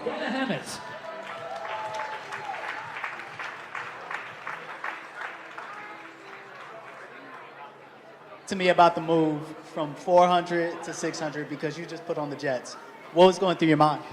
Yeah, the main goal was really through the first lap to kind of come through sub 60. I don't know if I necessarily did that, but the 2 was out really quick, so I knew that I was okay with that. That's amazing, and obviously you had a lot of pressure on you coming in. How was you able to handle that and perform to the best of your abilities today? Yeah, I was definitely really nervous going in. The field was totally stacked, and there was a lot of pressure there, but talked to my teammates, talked to my coach, and just kind of told me to believe in myself, and that's really what I did today. Amazing. Everybody give it up for Paige. You did amazing. Paige Shepard with her 2 flat .65, 7th best outdoor all-time United States mark there. Obviously a meet record and a personal best. And look at the Moore, McLean, and then Torrance and Robisky also getting PRs in this one. And there's a reason why you said this may have been the most star-studded event that we were going to see. It proves out right there. I think next year, Paige Shepard comes back, break that 2-minute barrier, and we could talk about that national record once again, as she's proven she's in there running for it right there. So Paige Shepard takes it home again. And get that number updated because we just got 5 more. So 36 plus 5 should be a 4. Wow. And then I think a 41. I got it. There we go. Yeah, well, our ultimate check will be what they put up on the board here. But all right, but boys, 800 meter is coming up next. And we'll see if we have some similar fun there. There's another Cooper Looking House meet record, 146.26 last year. That's going to be a hard one to get out of this, but you never know with these high schoolers with trackflation, like they call it. Anything can happen when these high schoolers step the line in this era. Going to have 8 competitors. And here they come out onto the track, which is our cue to tell you about the 8 athletes that'll take the track here. We start off with Mana Voss, a junior out of the state of Washington, the Oregon Relays 800-meter champion. Up next is Peter Mika, a 4A Utah State 1600 and 800-meter champion, a senior out of Orem High School. Next up, Keandre Kelly, a senior from New Jersey. He's top 20 in the U.S. in the 800.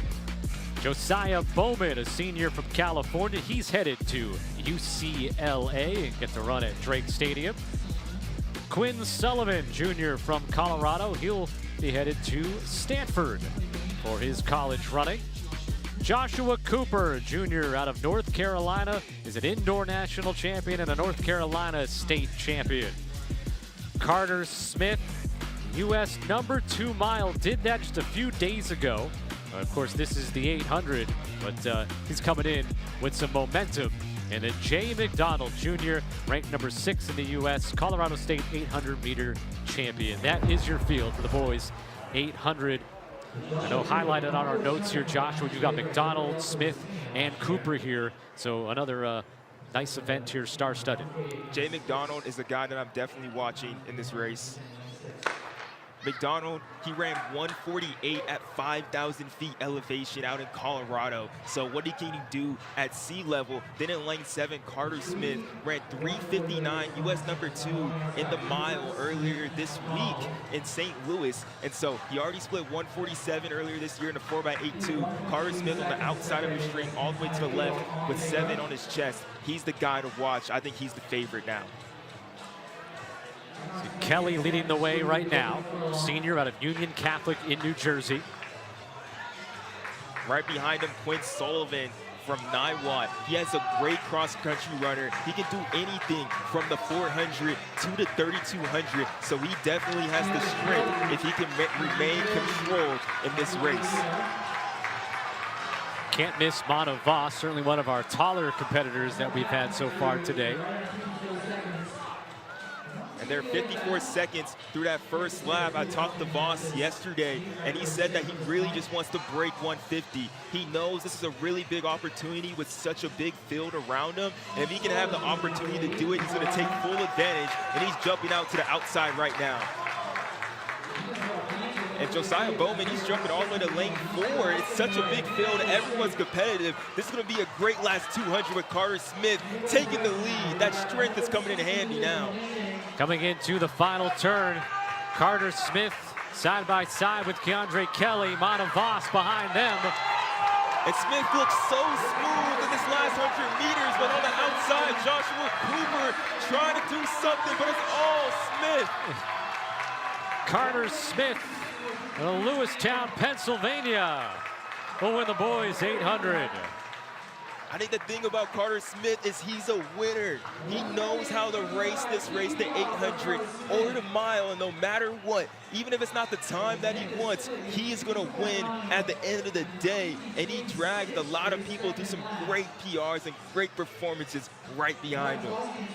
He'll set a PR here, 148.55. Mana Voss ends up in second, 149.47. What did you say? He wanted to break 2? He wanted to break 2. We want to break 150. But 150, okay. 150, well, yes. he did both. Yeah, he definitely did both. Did that. He broke 150. Yeah, so composed from Carter Smith. Looking at his face. He's not even tired. He could have ran way faster than that, especially just having to bounce all the way to the outside lane. That's what happens when it's so congested like this. Joshua Cooper finishes in third at 149.63. All right, let's go down to Brandon with Carter Smith. Reagan Moore.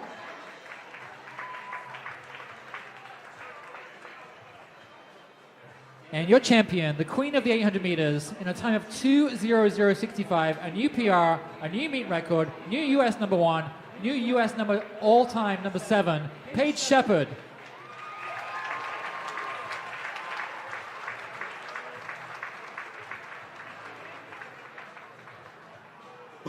I just stay composed, and I had to run in like lane 4 to get around, but I felt very good, and I just hammered home and I got the W, so I'm happy with that.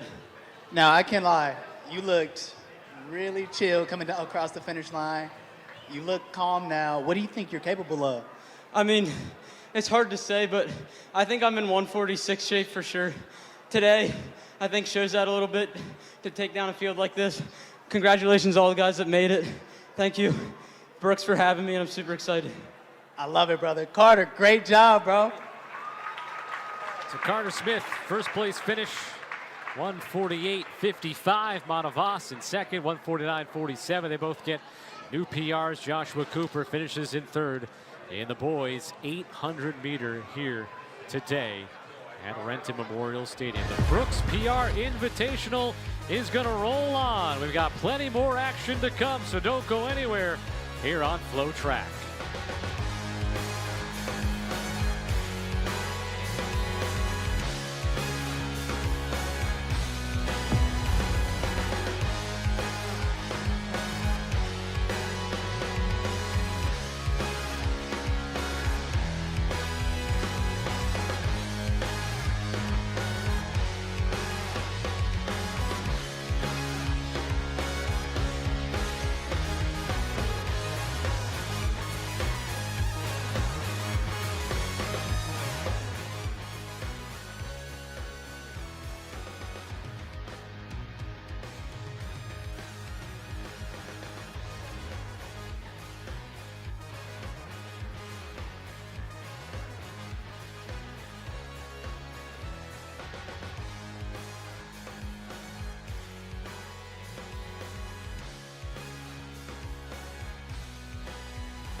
winner of the boys 800, Carter Smith, new PR 148.55. Second place, Matavas on your left, 149.47.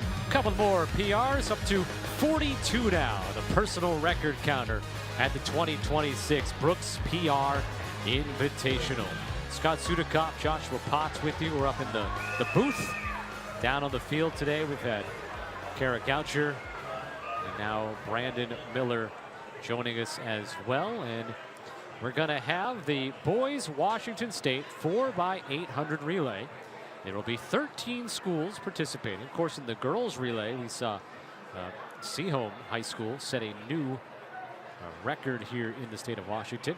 Anna Cordes in lane 1, or number 1 will start off there. And Arlington, Bainbridge, Bishop Blanchett, Cedar Park Christian, Central Kitsap, Curtis, Gig Harbor, Gonzaga Prep, Lewis and Clark, Meade Stadium, and Tahoma. Your 13 schools represented in the Washington Boys 4x800.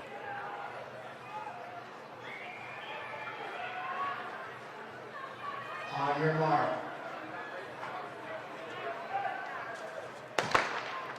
And off we go. 2 laps for each. 8 laps in total. The wave lights on this race are set to 7:48, so expect something really fast. We're gonna have every single leg for definitely our winning team under 2 minutes. We can see something special as they're starting off strong ahead of those wave lights. And Meade there in the middle of the track is always a team to look out for. They won a Washington State team title last week. They have an amazing thrower on their team, Simon Rosselli, and so hopefully he can give them some energy here today.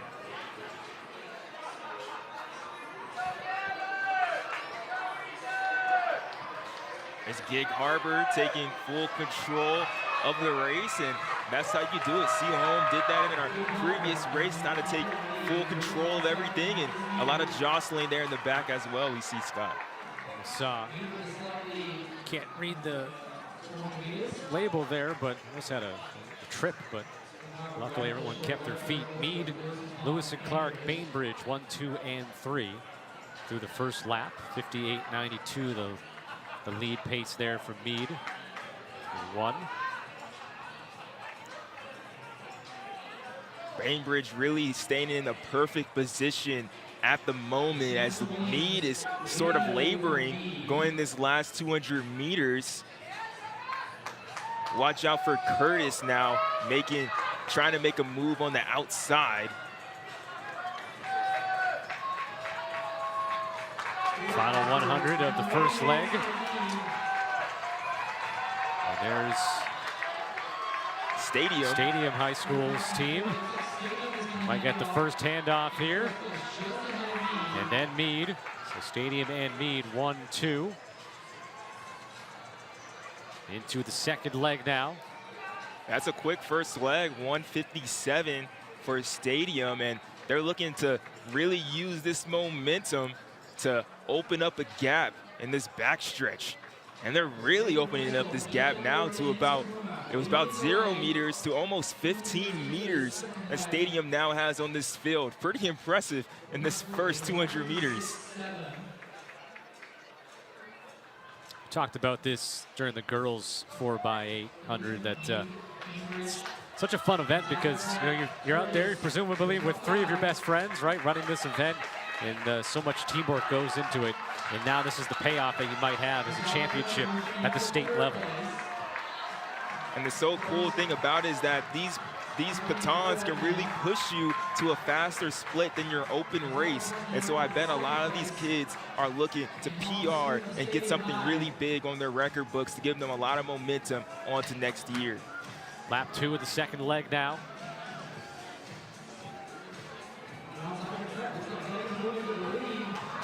That Gonzaga Prep coming up behind Stadium right now and getting out in front. Now Gonzaga Prep, it's our 3rd or 4th different school, you'd say, that's had a sizable advantage so far in this 4x8. And this second leg is moving way faster than our first leg, a 55-second lap for both Stadium and Gonzaga Prep, putting themselves in position. setting up a great last 2 legs of competition. We got another heavyweight fight on our hands. We're gonna hit the midway point with Gonzaga and Stadium. Stadium will get the handoff just barely before to begin the 3rd leg. And what's always great about this, especially the handoffs, when you can hand it off at the same time, it's like, who decides to lead now? They got to battle at the same time. Who's going to be the aggressor and go out in front? It really just comes on to the athlete's preference. I'm guessing the Stadium athlete will kind of just be all right, I'll let you take it. Gonzaga Prep is maybe just like, man, I'm just more of the aggressive runner. I could take this from the front. I'm confident in my abilities. But it just comes down to what's going to come down in those last 150 meters. Who's going to have enough to really hand it off in the first for our anchor leg coming up. And these two are well in front of the wave lights, which are basically right on par with the beginning of the pack there. Behind them. In fact, actually, look at it right now. The top 5 are all ahead of those lights. So we may see something well under 747. If they can break in the 740s, that would be a great mark and probably put them even challenging a state record potentially. Lap 2 of the 3rd leg. Battle right now between Stadium and Gonzaga Prep. Stadium now is trying to get ahead with 200 meters left in this leg. Stadium has a lot of guys that run 155 on their team, but way behind them, we're seeing a big move into 2nd place.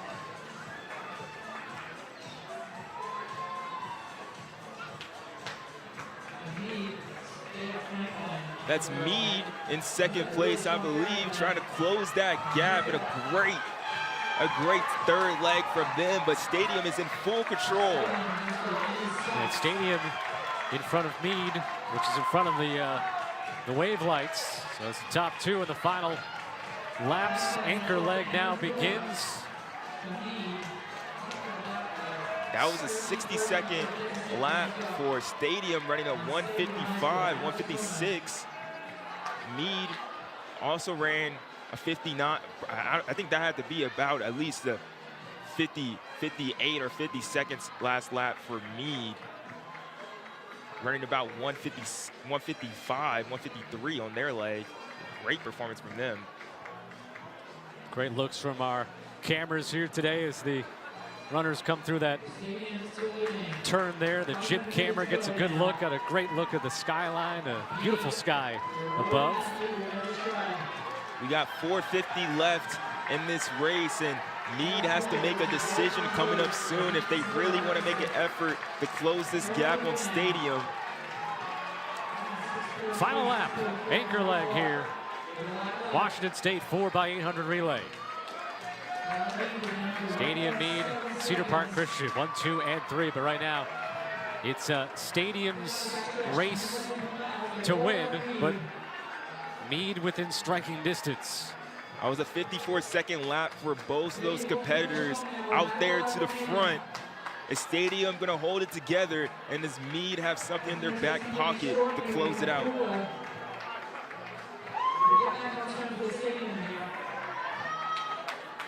Both of these guys are laboring now. Will anyone have something left? Final 100.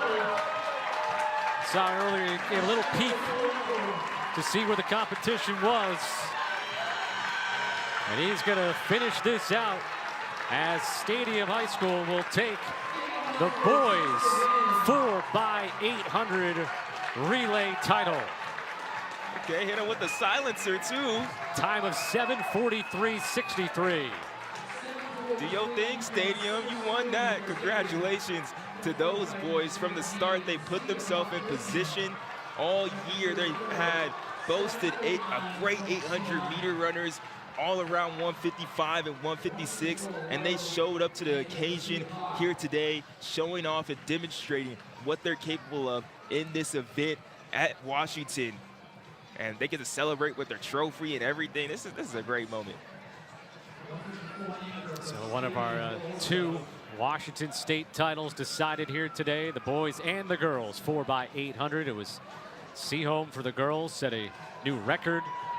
And now Stadium with 7:43.63 takes first place.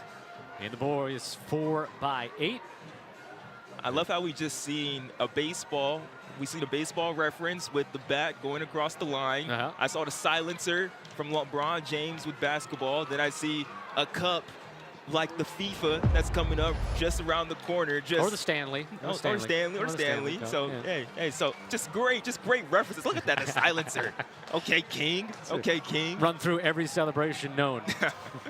There we go with the trophy as well. They say that they're aura farming, as they say, and that's definitely what you do. Yeah, you know more about aura farming than I do. I don't know aura farm, only when it's needed. All right, down to Brandon with the winners as they all line up to join him.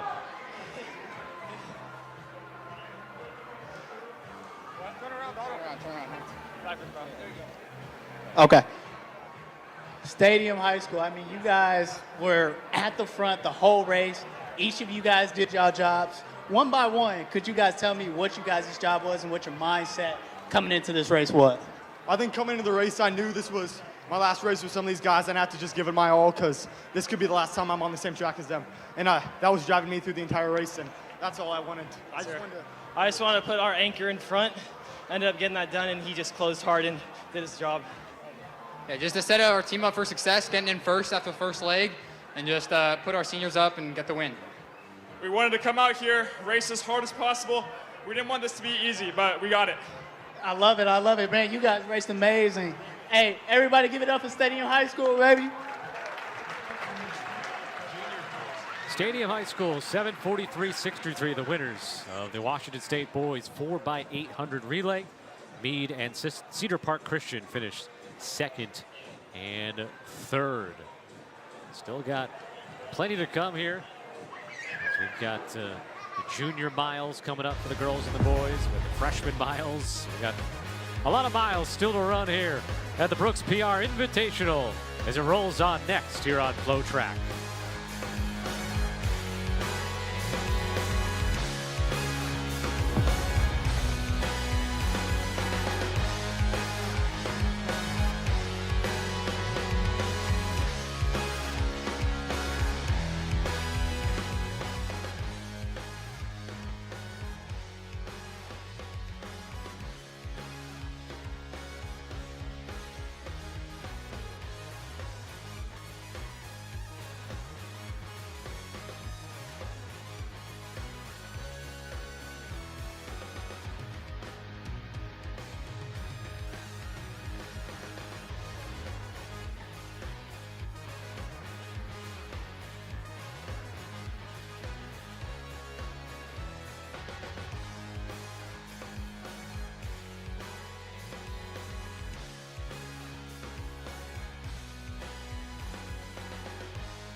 Welcome back to the Brooks PR Invitational. We're at Renton Memorial Stadium just outside of Seattle. We've crowned a lot of champions so far. Stadium High School winning the Washington State 4x800 relay just a few moments ago. And now we're going to go back down to the junior high athletes, the middle school athletes. We're going to have the girls middle school mile. Let's run through the names here. Oakley Rahatinsky from Utah. Up next, Sophia Robluski. She's from Quick Track Club in California. Bo Berry, a local product. Mercer Island Bluebirds here in Washington. Sloan Grondick is from Colorado, returning Brooks PR junior athlete. Sydney Arasso from Road Runners Club. Martina Rodriguez Vien from the state of Washington. And now Tegan Kemper from West Seattle Road Runners. Savannah Bronstetter, also from the West Seattle Road Runners.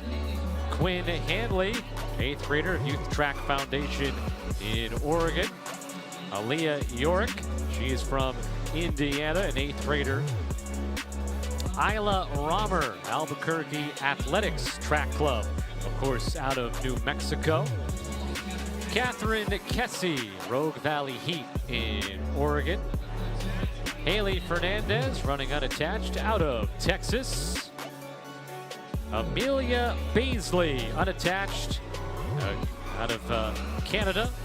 Molly Mako, 8th grader out of Illinois. Scotland Sabo. Sabo from Tennessee, a 2-time Brooks PR athlete. Athena Plutos, a 3-time Brooks PR junior athlete. And we have Brianna Riley. She's from South Dakota, 2025 Brooks PR Junior Mile Champion. And then Angelina Alder, who comes in with the world record for any 13-year-old of 4:40.98 in the mile. And she's nearing maybe the middle school national record held by Sadie Engelhardt of 4:40.16. And of course, the meet record here is 4:47.96. So she has a chance to knock down a few records here in this event today. Really cool thing about Angelina is that her sister, Lily, will be racing in the high school mile later today as well. So we get to see the first of 2 Alders on the track right now. There's Alder, number 19. Girls middle school mile. So there are 2 sets of lights here. They got the 4:47.96, which is the meet record lights. And then for Angelina, there's also the lights at 4:40.16, which of course, as I just mentioned, the middle school national record. And there in the middle of your track, you can see Alder as he's trying to get over there into lane 1. To beat Sadie Engelhardt's record has to be quite the accomplishment. She's right there by middle seconds, but just to have that as your name as only a 7th grader would be something that would be really remarkable. As you guys, a lot of y'all know, Sadie Engelhardt now at NC State. She was a beast in high school, one of the greatest high school milers of all time, has a lot of class national records as well in the mile. So Alder is setting herself up for a great high school career, and she's still in 7th grade. There's the meet record, Brianna Riley. She's, of course, running here as well. Was last year's champion at this event out of South Dakota. What I do love, especially about this age, is that everyone just doesn't know, when we have a little bit of some tussling there, but everyone doesn't know just how to pace themselves, or just they're fearless. So even knowing how fast Angelina is, everyone will go right with them. And like you just said, Scott, Riley sticking right behind her, making sure she doesn't get too far. No one's discouraged in this field. Yeah. Alder and Riley, your 1-2. Haley Fernandez had a strong first lap, was second through the first lap, and she's moved back down there around 5th. It looks Alder, she has a lot of help behind her, but she may have to do this from the front, from the get-go, which is always a challenge, especially when you know that every person in this race is keying off of you. They've seen the social media clips, what she did at the Carolina Distance Carnival, so they know what she's capable of. And now they're just waiting for when she's going to make that move. And right now she's staying right on that pace, right on those white lights to see if she can break that national record. Yeah, she's like a half step behind the end of the first lights there, but she's keeping them in view.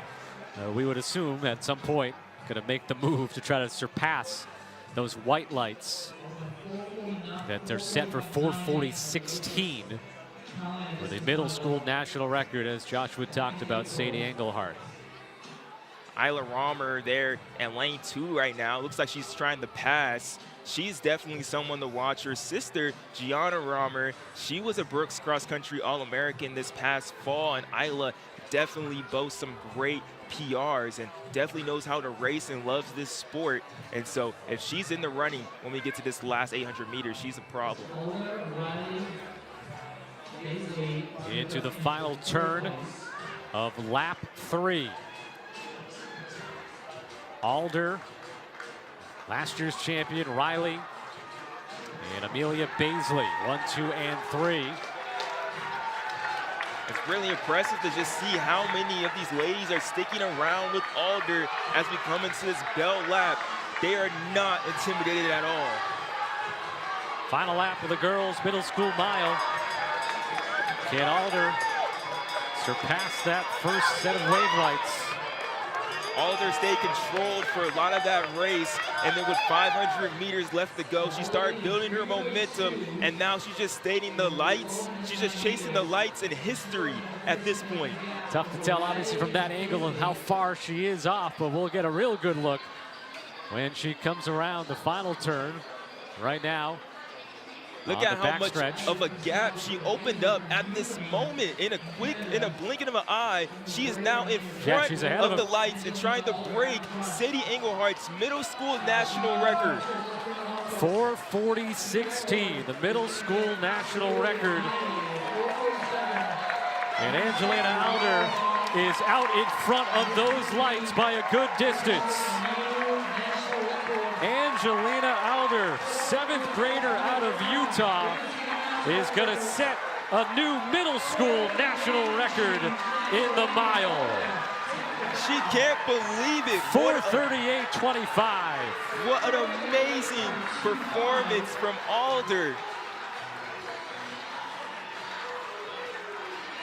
Brianna Riley, she beats her time of last year, finishing second, 4:44.55. Amelia Baisley, a PR at 4:45.74. Isla Romer, a PR. Savannah Bronstetter, I'm going to just go down the list here. I might be reading off a lot of PRs, and obviously that's partly due to the pace that someone like Angelina Alder sets for everybody else. Kind of brings up everybody. And doing this, rising tide rises all boats, right? Is that the saying? Doing it as a 7th grader. The middle school national record shouldn't be broken by a 7th grader. That's usually high schoolers doing that type of thing, but what an incredible performance by Alder there. Wow.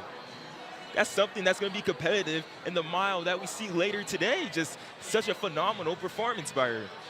Angelina Alder, 4:38.25, the new middle school national record, passing Sadie Engelhardt's 4:40.16. To take first place, Brianna Riley, who won this event last year, has to quote-unquote settle for second, but again, she bested her PR by about 3 seconds, so sure, she's disappointed that she didn't win, but probably proud that she was able to lower her time. And Angelina Alder standing by with Brandon Miller. National record holder, Angelina Alder. Angelina, that was insane. National record. You still have a year left of middle school. Talk to me about the emotions. Talk to me through your race. What were you thinking? Just give me the tea. I was a little bit behind the lights the last 400, and I was like, I don't know if I'm going to do it. And I really wanted my teammates to go under 5. But then I was like, I know someone's behind me, so I gotta go. And I'm so glad I got my time. Oh, that is amazing.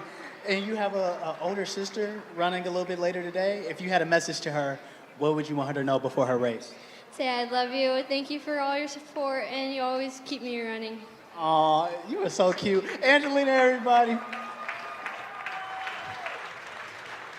Up to 65 now after some, at least 3 that I counted PRs that I was able to go through right off the bat there on this mile run.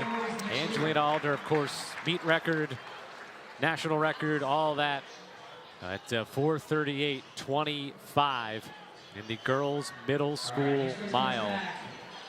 And it's part of what we signed up for, right, Josh? We see moments like that. You got to tip your hat to Riley, Baisley, Romer, all going with Alder. Such a historic performance, but be able to stick with her is what you want to see. Now it's time for the boys' middle school mile. And run through the list of 20 here. Jack Barrowson out of Chattanooga, Tennessee. Got Kyle Peterson out of the state of Oregon. Nathan Ebert from Delaware Elite, an 8th grader. Jacob Knuckles out of the Ventura Tigers in California. Eli Hernandez, Mount Diablo Heat in California. William Wermis of Delaware Elite. Jax Walker, Olympic View, Washington. Henry Bartle, Central Coast, California. Bentley Lawrence out of Dixon Distance in Illinois. Lucas Fouts, Mount Prospect, Illinois. James Fullerton, Grant Cluster in Oregon. Gabriel Hill out of Edge Sport in Ontario, Canada. Noah Wood, Trinity Christian School in Georgia. Nathan Gerberts out of Tennessee. Oliver Miller running unattached out of Texas. Eli Sloop, a returning Brooks PR junior athlete out of North Carolina.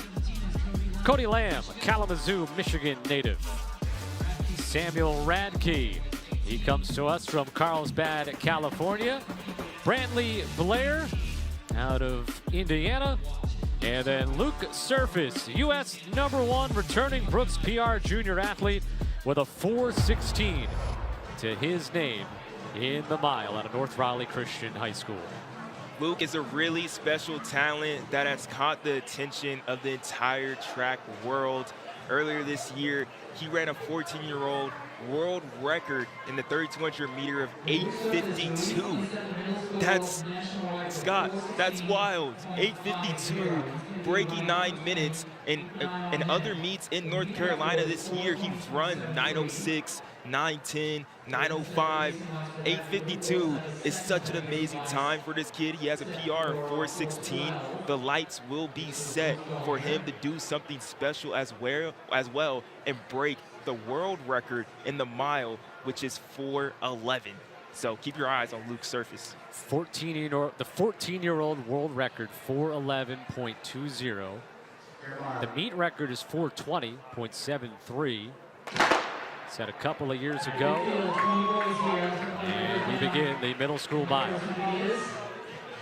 We'll see if Surface kind of takes that same tactic. He has to do a lot of work to get to the front here, but looks like that's exactly what he's going to do. And it may just be the same thing we see with Alder, who's going to be brave enough to kind of hang on and see how long they can last with Luke's Surface. As Joshua pointed out, he's gotten out in front of everybody.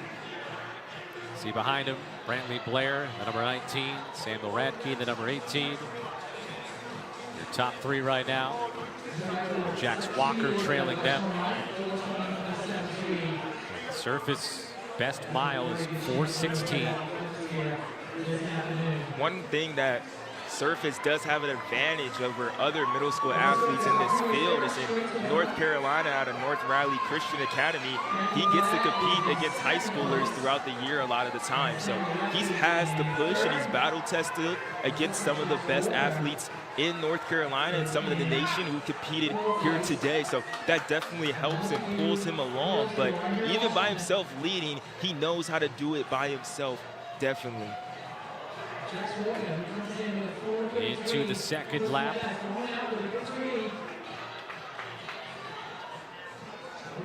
Surface, by the way, was at 1:05.38 in that first lap. That's quick to start things off here today. It looks like they're not slowing down as all, as Blair and Rathke are right there on them, trying to make this race as honest as possible.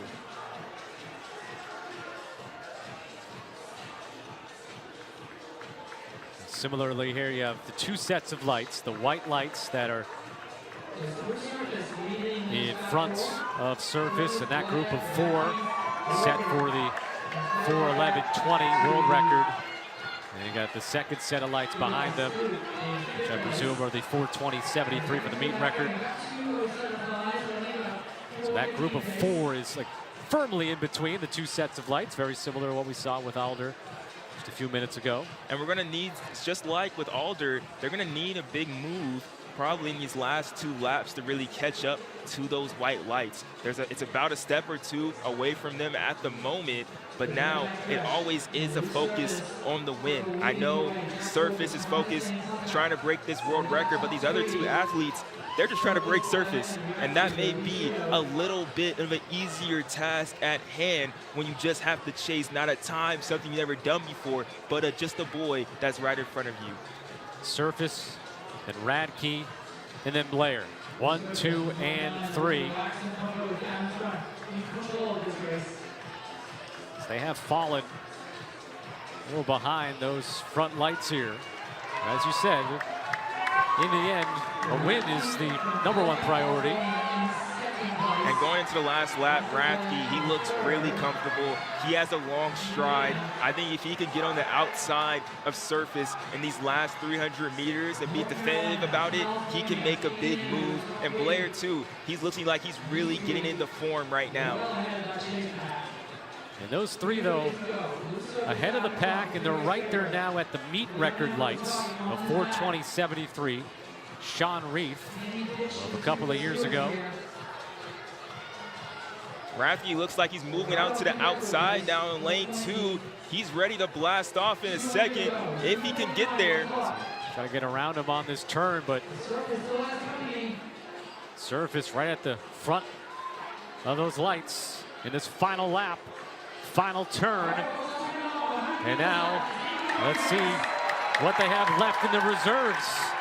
And Rathke said, it's time to battle now, and he wants this victory. He'll pass Luke Surface, and Samuel Radke is going to take first place and set the meet record.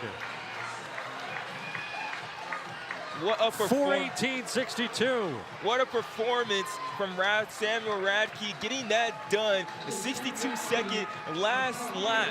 Absolutely phenomenal. Waited for the perfect time just when Luke Surface was to make that move. Like I said, it's hard to chase a time, but when you just have a person in front of you, when you can read every single move that they can make, you can really pull out something incredible just like that when you have something that may be insurmountable. So Samuel Radke, PR and meet record of 4:18:62. Luke Surface, 4:19:44. And you saw it happening as it was developing. Radke coming around the final turn and the final 100, able to win the sprint to the finish.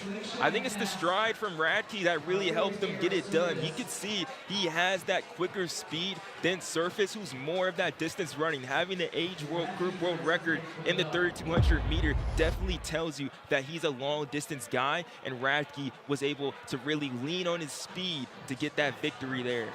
Samuel Radke, 8th grader out of Carlsbad, California, takes first place, going to accept some congratulations and eventually make his way over to Brandon Miller as he takes the middle school mile championship here at the 2026 Brooks PR Invitational. Able to surpass Luke Surface at the end of the final turn. Made that move. All right, let's go down to Brandon with Samuel Radke. Is your middle school boys 1 mile champion. He's going by Brandon Miller now. Samuel, you got the glasses, you got the headband, you got a lot of swag, man. Talk to me about the last 100 meters. I mean, you were running so hard. Give me a peek into the mind of you. Well, the last 100 meters, I just had it left in me to really sprint. I love it. I love it.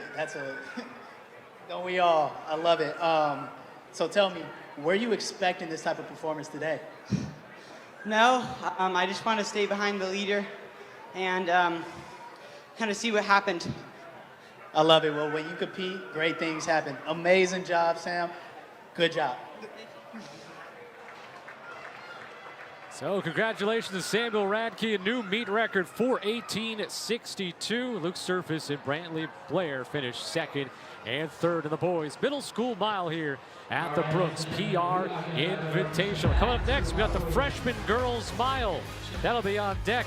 Angelina Alder setting a new middle school world record, celebrating that. More to come in a moment here on FloTrack.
Back here at the Brooks PR Invitational, Renton Memorial Stadium just outside of Seattle. And our great thanks to Brooks for putting on a tremendous event. We were hanging out at the event hotel yesterday. All these athletes being treated like kings and queens, stars of the show. Getting a lot of free swag, t-shirts, backpacks. I think shoes, though, of course, are the most important thing. They gotta be the shoes. If you're running, right, Joshua? So we were lucky enough to get brand new pairs of the Glycerin 23s. I got them down here. It's not the. Hold on, I gotta cover something up there. But these are great shoes. Man. Really comfortable. You can speak on it a little bit more. You're more of a high-level runner than I am. Some of the best on the market. I ran in Brooks when I was in high school. Loved them, kept me out of a lot of injuries. And the Glycerins are something that's become so much lighter over the year and has such a great cushion that goes along with it. They're comfortable being here, to be honest. I think you should be hired to do some commercial work. I'm taking gigs. This will be on my LinkedIn later this week. All right, let's get back to the action on the track. So everyone around us can stop staring at us now. The girls' freshman mile coming up here. And let's start with Addie Cotter out of Chattanooga, Tennessee, Baylor High School. Maya Palowitz, San Juan Capistrano, goes to Jay Serra there in California. Evangeline Johnson Hess out of South Eugene, Oregon. Billings, Montana native here. Addison Kegel. Madison Lang out of Aurora, Colorado. 5A Colorado State 1600-meter champion. Alexandra Scapitici out of Northville High School in Michigan. Got Dylan Hosty out of Haddonfield Memorial High School in New Jersey. Catherine Froelich in the field here out of Pennsylvania. And then Eliza Schwass out of Michigan. #1 ranked freshman, number 10 overall, was second last year in the Brooks PR junior mile. Now is in the freshman mile, and she's obviously moved up 8th grade to 9th grade. There she is out of Michigan there, wearing 9. On your mark. Freshman girls mile. We just had the camera on Eliza Schwass, and she's definitely the one to watch. Last year, 2nd place in the junior mile, but should have been 1st. She lost it at the lean at literally last 5 meters. For Schwass, this has to be a lot of redemption that she can gain if she can get the victory here after losing the junior mile last year. So Schwass is out in front. Her PR is 4:42. And this is such a new addition, such a unique new addition to the Brooks PR Invitational, the Freshman Mile National Championships. There's never been a Freshman Mile National Champion before, and for the first time to be awarded here at Brooks PR is only right. I think this is a great way to really build confidence for these athletes after really the whole year that they kind of get beat up by the seniors a little bit, but now here they get to claim something for themselves and build momentum for the next 3 years. Let's see, Schwass is already trying to build out that advantage. Addie Cotter and Catherine Froelich, 2 and 3. Cotter at the front of the secondary pack there, but right now Schwass is leading the charge. But you can see by this first lap, these girls aren't going slow by any means. They can race in this later mile that we're going to see later today, but to be able to race each other and really compete, it just adds extra caveat, just like I'm the best of this class of 2029 that's going to be graduating in a couple years. Final turn of lap 2. Schwass and Cotter. Moving up there, Addison Kegel is in 3rd. Cotter looks super comfortable at 2nd position right now, along with Schwass. I think we're going to look for an even faster last 2 laps here. 2 laps remaining in the freshman mile for the girls. Whatever time is set here today for the winner will stand as the meet record to begin things with this new event added. About 440s, kind of for good context, and the lights were set at 4:35.16. Yeah, they're a little away from that right now, not exactly on that pace, but this last 600, everyone's in it. It's going to come down to who's going to make that first move to really open this up, and it looks like Kegel, she's getting antsy to possibly do it in the next couple seconds. Yeah, hip number 4. Got a Billings Central Catholic High School in Montana.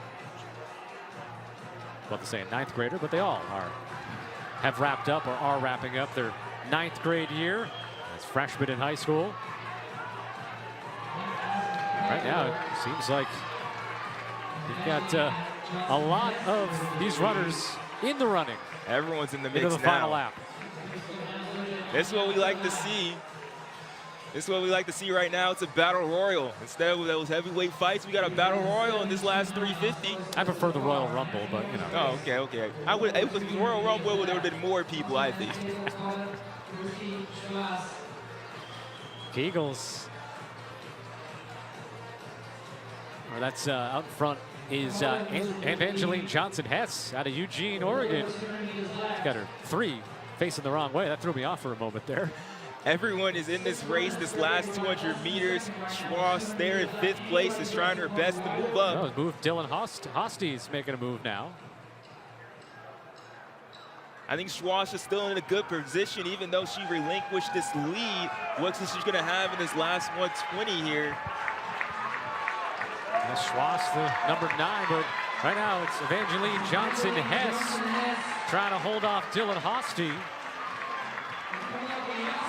The look on the outside there, not going to be enough time to make up. That was Catherine Froelich, but I think she worked her way up into 2nd place.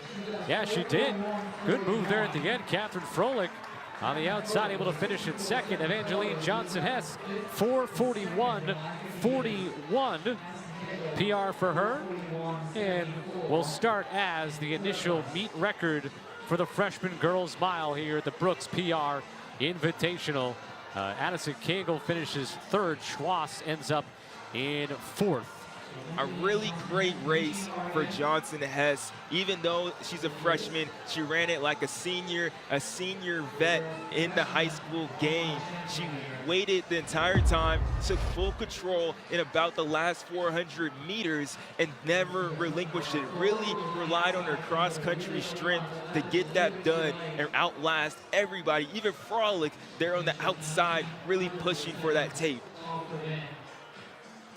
Evangeline Johnson-Hess out of South Eugene, Oregon.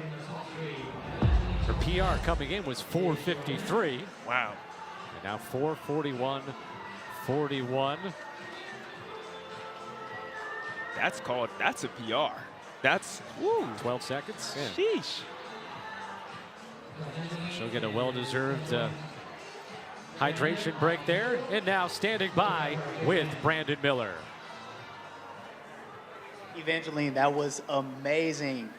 That kick was crazy. Can you talk to me about the preparation coming into this race for you to be able to put on the performance for us that you just did? I've been training really hard all season, and honestly, I was expecting this really. Grateful for my coach who got me to the position to be able to do this, and I really give him the credit. Yeah, no, that is amazing. That is amazing. So what does it mean for you to win the Brooks PR? It means so much to me. I came here last year and I was honestly unhappy about my race, and I really wanted to come back and prove myself, so it means so much, actually, so much to me. Well, you did just that. Congratulations, Evangeline. Give it up for Evangeline. Evangeline Johnson-Hess, 4:41.41, adding to the personal record counter. Of course, it'll stand as the meet record for at least the next year, but the bar has been set, we could say, here for the freshman girls mile, Joshua. Man, where'd these PRs come from? I thought we were just at 12. Is it like 40 for like 5 minutes ago? Yeah, exactly. Wow. Well, it's set for triple digits, and we've got the freshman boys mile coming up. Pair of 100 meters after that. Let's look at the field here. Colton Goucher, 9th grader out of Fairview High School, Colorado. Get to see him run here. Jacob McKillop, as McKillop is from Elmhurst, Illinois. Eli Balkenbush out of Sheridan, Wyoming. Following up him is Archer Verhage out of Grand Haven, Michigan. Ryder White, Central Point, Oregon. Owen Burton from Crescenta Valley High School in California. Sterling White out of Oaks Christian High School in California. He's broken the California State cross country freshman record. Liam Tassa out of Mountain View, California. Jude Ritzenheim, who's the brother of Addison Ritzenheim. And he's got a 4:07.93 to his credit. Quentin Lenace out of the state of Washington, Olympia High School. And rounding things out, Jake Powell, also from Washington. He's from Mercer Island, Washington. Jake Powell joining this field as well. The story in this one's going to be Quentin Lenace right there with 10 on his chest. He broke the freshman national record in the mile, running 4:04 earlier this year. Last week at the Washington State meet, he did that. He's definitely the guy to watch this one. Freshman boys mile. There's Lenace getting right out there to the front, ready to set the pace.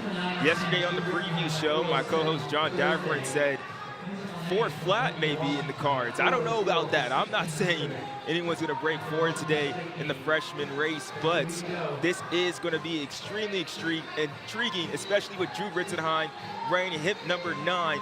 They're in 3rd place at the moment. He ran 4:07 a couple days ago as well, breaking the previous freshman class record as well. So this is going to be a battle between some of the greatest freshmen we ever seen in high school history. So there's Lenace, followed by Ritzenheim and White. And Sterling White there, I think he's the guy that can really break this up or definitely have a great performance.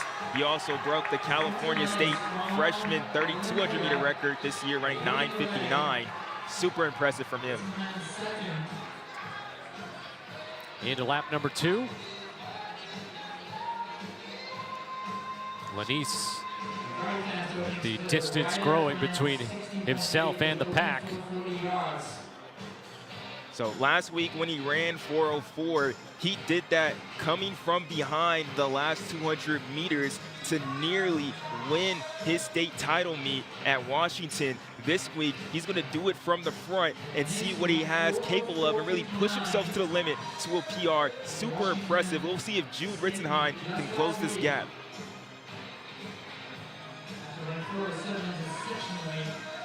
Those lights are set for 4:07.93. This is the PR that Jude Ritzenheim has.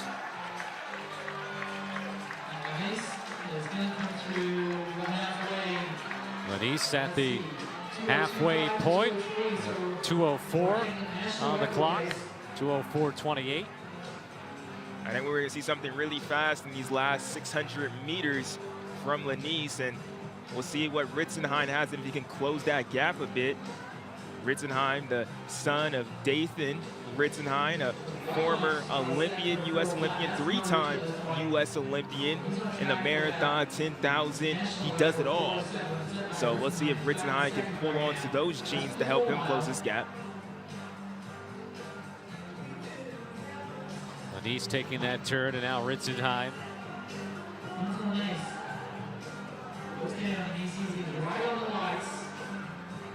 Lenace is right really, there with those wave lights. Yeah, focusing right on those lights. So say the same thing, Scott. He's running amazing at the moment. Looks as smooth as ever. He's also run 8:47 in the 3,200 meter this year. One of the greatest 3,200 meter runners in freshman history. We saw our own Kara Goucher out there cheering on her son, of course, Colton, who has moved up into about 7th place, I believe. into the final lap here. But right now, it's the Quentin Lanise show. Absolutely. We're witnessing history right now, and really the start of his history. Quentin Lanise, the greatest freshman miler of all time, is going to be our first freshman mile national champion here at Brooks PR. In his last 150, he has taken full control and is showing off his speed. Quentin Lanise into the final turn. I may have spoken a little too early because Ritzenheim's trying to make some type of move, but Lanise is in full control right now. Lanise may have built a big enough advantage to finish this out. Ritzenheim certainly putting pressure on, but Lanise will cross the tape first at 4:11, around there. 4:10.59, so just under 4:11. Ritzenheim at 4:11.90. Archer Verhage comes in 4:13.79. As the final finishers come through on the freshman boys mile here today. And so Quentin Lanise, he sets the pace at this event at 4:10.59. Not that national record of 4:04, but still an amazing performance from Lanise. I feel that the field maybe just let up a little bit too much and let him go and take that pace, gave him a little bit too much respect, if I have to say myself as a coach and talking from here, but you never know what's going through the minds of these kids. But congratulations, Lanise. This is definitely a start of a great career from him. I talked about Kara's son, Colton Goucher. He was hanging down at the back of the pack to start, but at the end, able to move up, finish 9th, 4:23.67. Obviously getting some love from his mother there. And Kara will come back to work for us, I think, after this as well. And these are all great starts to your high school career. To be running 4:23, even 4:28, 4:19, like this is a great start to your high school career. And hopefully this experience of being a Brooks PR athlete really gives them something to fight for and want to be back to the next 3 years of their high school career. Quentin Lanise doing it in his home state out of Olympia High School here in Washington. He's going to meet up with Brandon Miller. Quentin, you got out and you stayed out. Talk to me about the mindset to come in and run such a gutsy race. I was really just trying to go with the lights. It kind of got away from me at like 600 meters in. So I decided to try to just hold on with the yellow lights instead, and they still got away from me. But I'm super happy to still be able to come away with the win.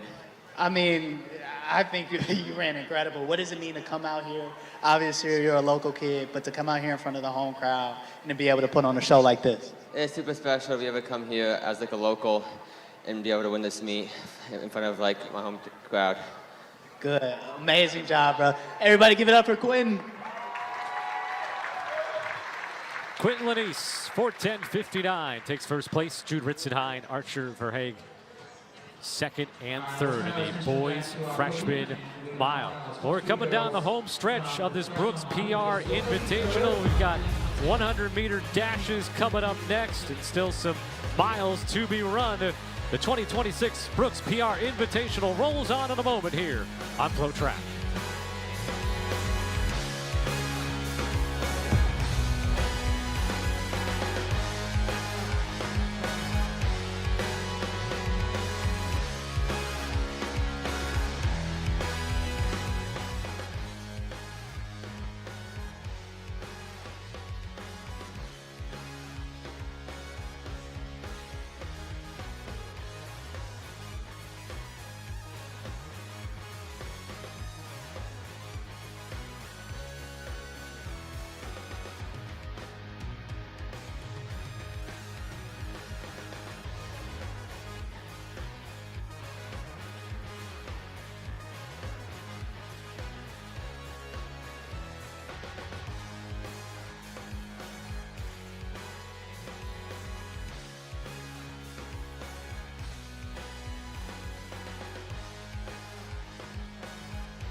Back here at the Brooks PR Invitational, looking back at some of our recent winners here. It's Evangeline Johnson-Hess, who won the girls' freshman 1 mile, and then Quentin Lanice, the boys' freshman 1 mile. Probably for the two of them, it's the first time they ever got to sat in a throne like that, right? I mean, and you don't do that every day, and you don't see this every day. 88 PRs. So can we get 100? I think it's definitely, you know, with the girls and boys 100 meters coming up, and then we still have 2 more miles to run, girls and boys. So there's 4 events left to be run with probably about at least 30 athletes, if not more. So it's in reach. It is in reach. Girls 100-meter dash is coming up here.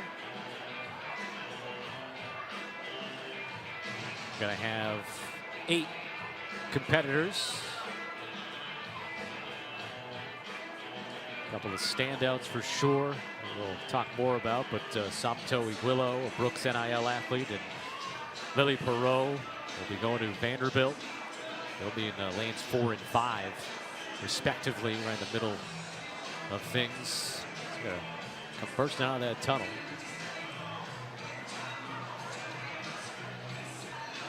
Any moment here. Here we go.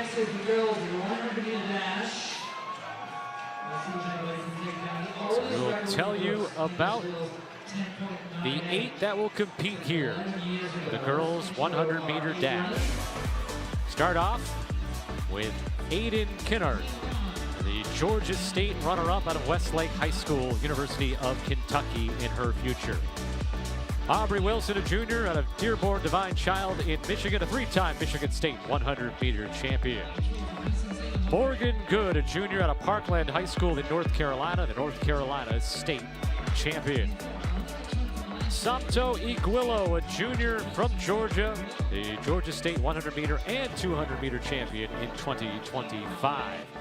Lily Perot, senior from Lancaster High School in Texas, ranked number 4 in the U.S. in the 100-meter. As I mentioned, headed to Nashville to compete for Vanderbilt. Amira Neesmith, senior from Pennsylvania, 3-time Pennsylvania State champion. She'll be a Florida Gator. Zaya Ganaway, who ran her PR just back in February, 11.49, excuse me. And Olivia Kirk, out of Calabasas High School in California. She'll be an Oklahoma Sooner in the fall. And that's your field of 8 for the girls 100-meter dash. All right, I sort of, you know, I jumped the gun and I mentioned that Samto Iguilo and Lily Perot certainly stand out. Tell us more about those 2 athletes and who else you might have an eye on. Perot, definitely in the middle of your screen. She has been amazing this year in Texas with the Maxwell twins, who've been amazing on the pro circuit, running as high schoolers.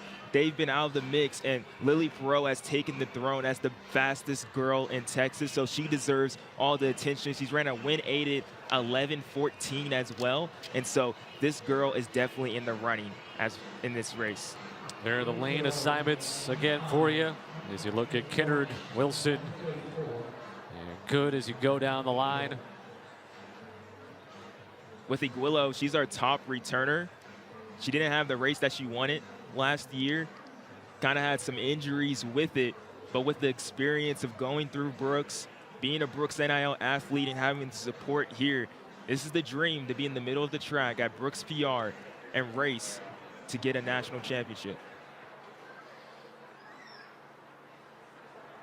Girls 100-meter dash here at the Brooks PR Invitational in 2026.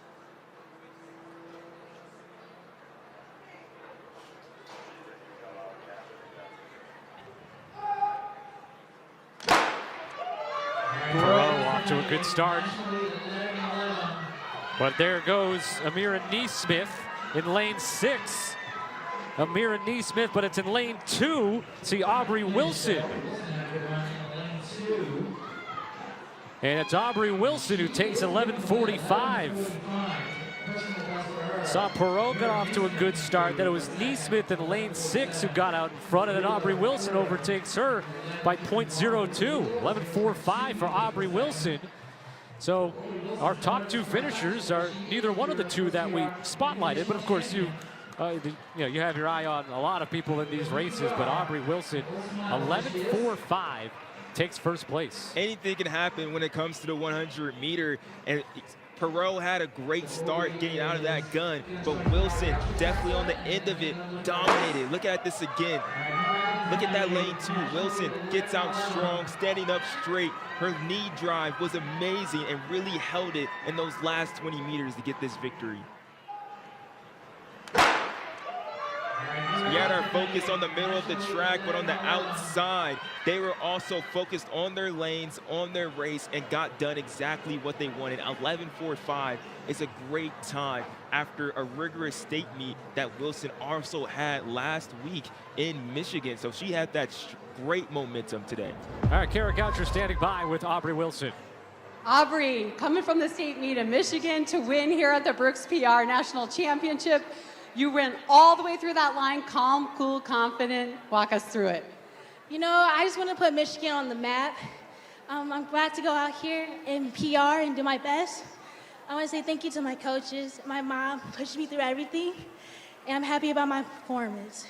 You should be happy. You ran so well. What were you thinking as you came through in that final 50? I just stayed calm and collected. I noticed everyone was kind of on the line, so I made sure to stay calm as I finish. You finished in the lead. Aubrey Wilson, everybody. Congratulations. Aubrey Wilson with her 11.45, a new PR. Same for Amira Neesmith, 11.47, a PR for her. So a couple of more on the board there to get us closer to the triple-digit mark there as the boys 100-meter dash will be coming up next. The meet record is Braden Williams, last year's 10.22. Got to have 7 in the field here this year.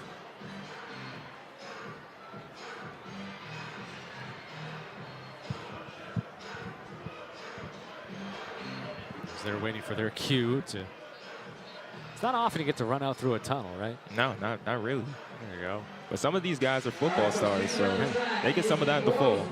They just need someone to break through every time, but that would be a little bit much work here to keep setting that up. Is Austin Schilt will lead off things here. He's from nearby Issaquah High School here in Washington. We got Karan Clayton Jr., a junior from California. Up next, Miles Outerbridge, a senior from Mount Verde Academy in Florida. He's headed to the University of Houston. Benjamin Harris, a sophomore, California state champion with a 10.14. He was fourth at the Brooks PR last year. Christian Witcher headed to Mississippi State out of Texas. Jordan Wells is the number 5 ranked sophomore out of Servite High School in California.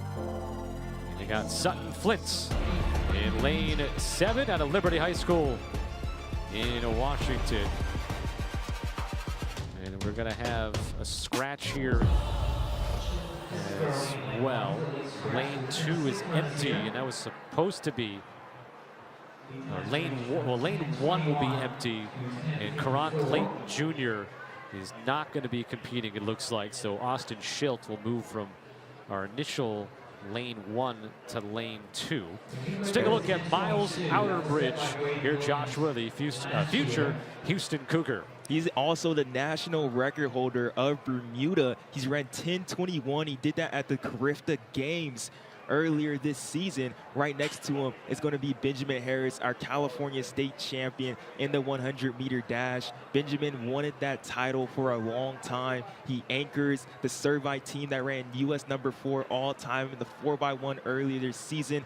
They have been dominant with sophomores and freshmen for the past 2 years in California, terrorizing really. So Harris, he's the top returner, 4th last year. He wants this victory, but the Bermuda national record holder, Outerbridge, not junior national record holder, senior national record holder, he's going to try and take this title.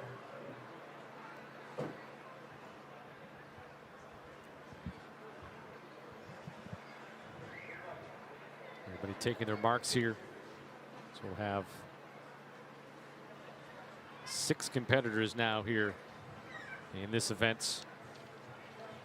Set. Nice clean start. Outlaw was Outerbridge in the screen. Outerbridge in lane 3. It's Benjamin Harris. There's Witcher, in lane though. 4. Witcher in lane 5. Finish there. So the battle between Outerbridge, Harris, and Witcher on this boys 100. And the winning time goes to Benjamin Harris at 10.58. Then Witcher also, so the difference here of .001 for Harris, 10.575 to 10.576. Outerbridge finishes in 3rd. And Benjamin Harris, he's going to have a lot to say about that. 4th place last year, moves all the way up to 1st after getting his first California State Championship last week as well. Didn't have his usual bullet start going out of this one, but once he stood up, just like how he anchors the Servite Friars in that 4x1, he took full control and was able to win that race barely from Witcher. Look at this whole race once again right here. Outerbridge, Harris, and Witcher in a battle where it looked like at 3 different moments, any 3 of them was going to take the victory. Harris really held his form together as Witcher probably leaned a little bit too early. Witcher, so the .001 is the final there. Let's go down to Kara, standing by with Benjamin Harris. Down to the wire in that 100, and you came through. What was going through your mind in those final steps? Just with my get out being the worst part of my race, that was kind of like my main focus going into today. And it wasn't the best of start, but it was decent. And I knew my top end was the best in the field. So I just stayed relaxed, trusting myself, trusting my form, and knew that I was going to catch him. How do you stay confident? It's 100. There's not that much time. You know you're a good closer, but how do you remain composed? I just know that God gonna guide me across that finish line. That's how I stay confident. You know, I believe in myself, believe in my coaching, believe in my abilities, and I came out here and showed that today. You sure did. Brooks PR champion. Congratulations, Benjamin. Thank you. Benjamin Harris, by the smallest of margins, takes it over Christian Witcher, and Miles Outerbridge finishes in 3rd. We've got 2 events remaining, 1-mile runs for the girls and the boys. Coming up next, Wilson wins the girls 100 and Harris wins the boys 100. Back in a moment here on FloTrack.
Aubrey Wilson taking the throne, winning the girls 100-meter dash with a PR of 11.45. Neesmith came in second with a PR of 11.47, helping to get that counter up to 89 now with 2 more events left. So a triple digit is still possible. Gonna need some great performances here. The miles that we have left, the girls and the boys. Girls 1 mile run is coming up here first.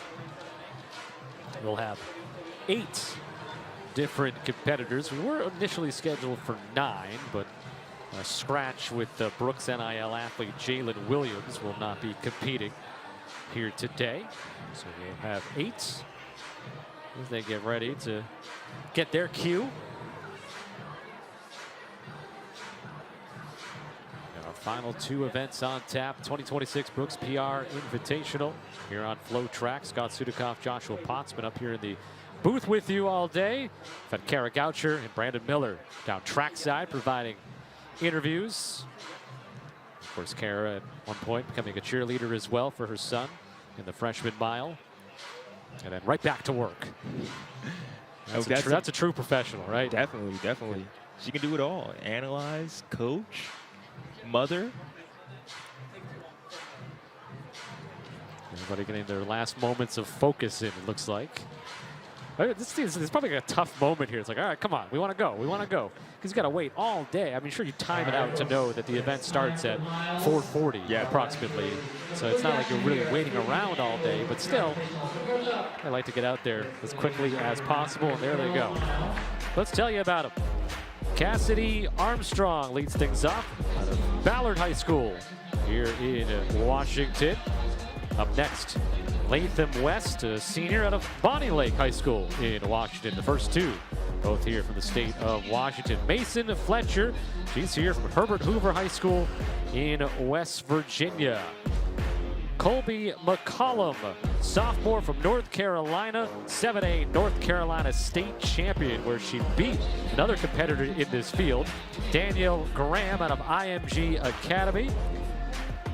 Next up, Lily Alder.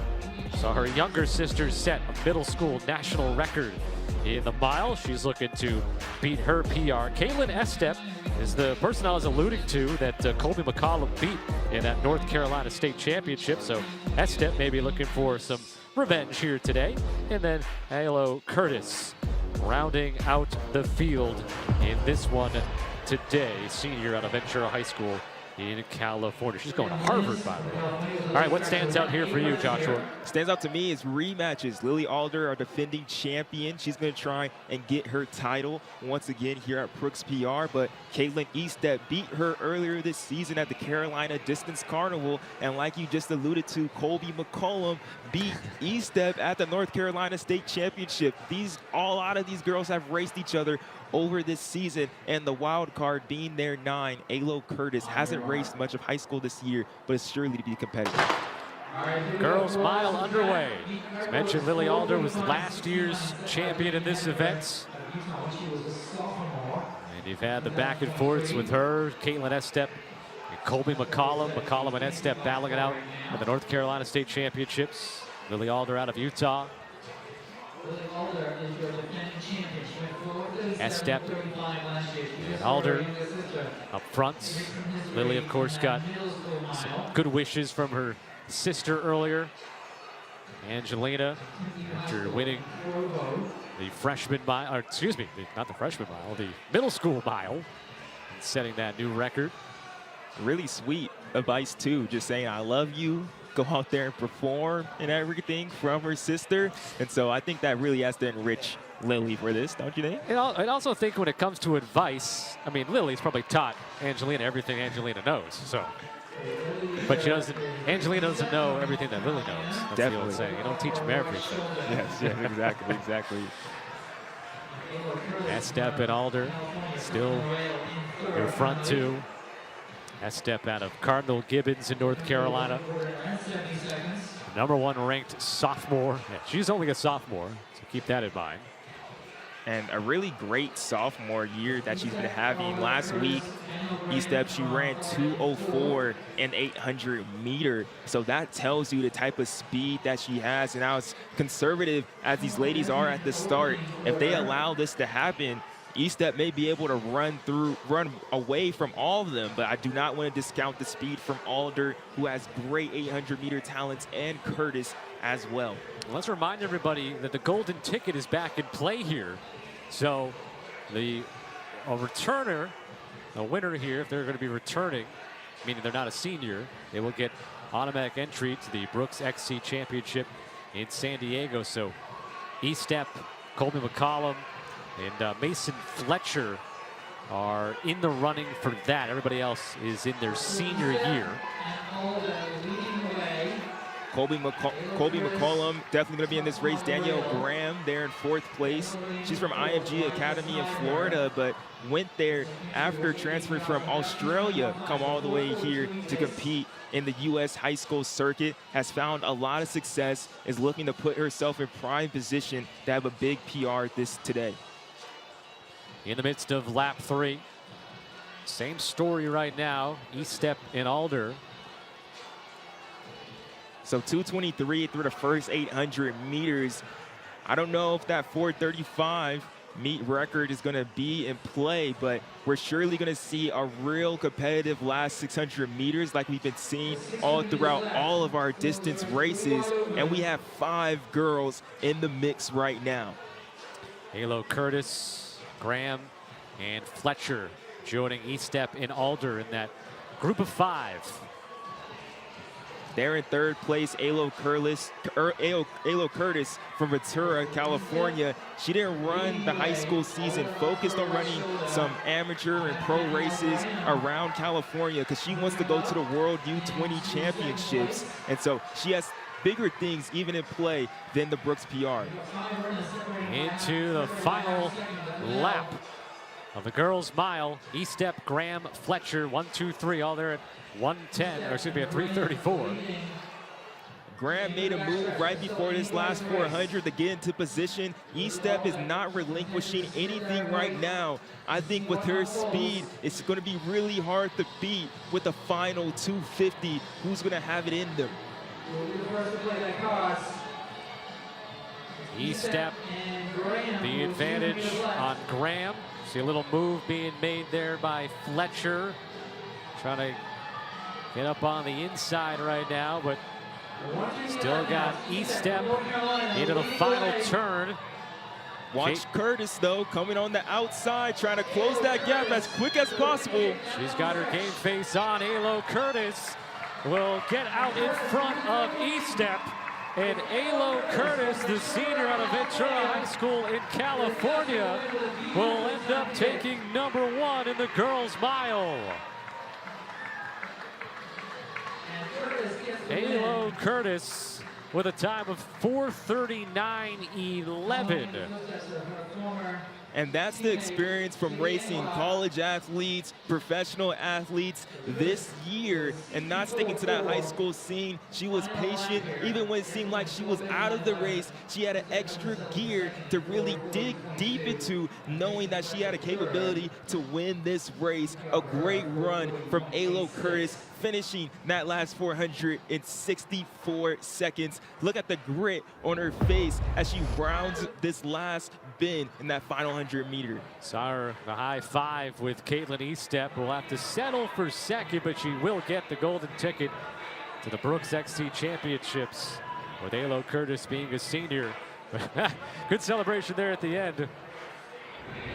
As wants to get that photo viral, maybe, on social media. It feels good to win, man. It feels good to win, especially when you're doing it in a time of 4:39. What an impressive performance. A sit and kick type race, but when it comes down to it, you really have to get that out, that last 100 meter. Mason Fletcher ends up finishing in 3rd. Ends up being oh so close to the golden ticket that E-Step wins, 4:40.22, and Fletcher was 4:40.86.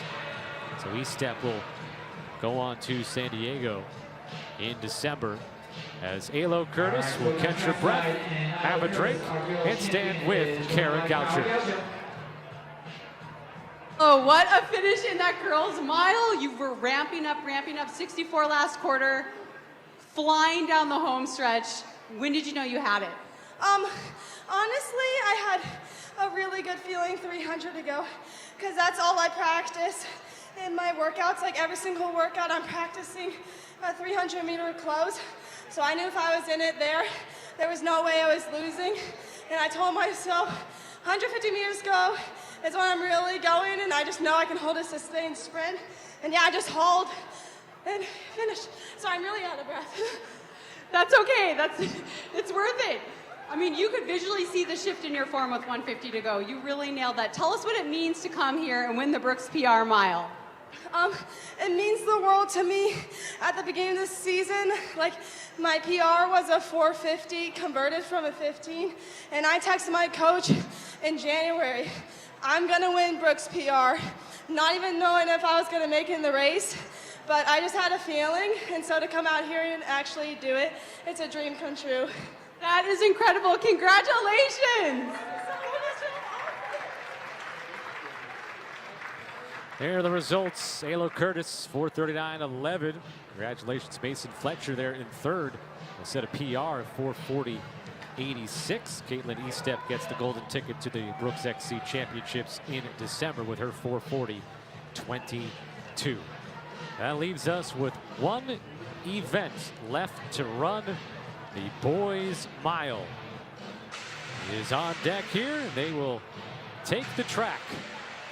And we'll tell you about the 10 that will compete here. Last race of the meet. This is the boys' mile. And first up, Yosuke Shibata, junior from the South Eugene High School, the Oregon State cross-country champion. Then there's Nathan Lee out of Brunswick High School in Connecticut, ranked number 10 in the United States. Preston Sangley switched from the 800 to this event just a few days ago to join it here out of Florida. Next up, Maximo Zavaleta out of Martin Luther King High School in California. He's going to UCLA. Paul Van Lanningham, he's out of Cooper High School in Kentucky. He's going to go collegiately to the University of Wisconsin. Dylan Roll, he's going to Gonzaga. Washington native will go to Gonzaga. Abdinasir Hassan, sophomore class record holder, did that just a few days ago at the Festival of Miles. Andrew Barrasett, he's here as the Tennessee State 1600-meter champion. And a couple more to talk about here. Rocco Culpepper out of Colorado, set a PR at the Festival of Miles recently. And then Brian Burns, the Brooks NIL athlete, as he comes in with a PR of 4. And Marcelo Montecone was listed to compete in this event as well, but it looks like we had a note that he had dropped out, but it looks like maybe he is going to compete here. He's going to start, and then we'll could be more as a pacer out there for these guys. Yeah, he may be more of a pacer for some of these guys that we talked about. They just hit some big PRs a couple of days ago, like Brian Burns breaking the 4-minute barrier. He's one half of the only siblings to break 4 minutes with his brother Connor Burns, who also did that a couple years ago. And we also have another dude in this race, Abdinasir Hassan, has been phenomenal this season, breaking the sophomore class national record in the mile just a few days ago. He may have some tired legs, but he's the one to watch with Burns in this race today. We've got several here. It looks like 5 or 6 athletes in this event here that had good showings just a couple of days ago. One guy that's fresh that you may want to watch is Dylan Rowell out of Washington. Like you said, he's going to Gonzaga. And I was talking to him yesterday, and he wants to break that 4-minute barrier here today. Final event of the day, the boys' mile is underway here at the Brooks PR Invitational. And Marcelo Montecone, he's going out there to the lead already. It looks like he is going to be pacing these boys. We'll see if he stays on. It just feels good, but I think he's definitely going to be pacing these boys as the wave lights are set right there to the meet record of 3:59.51.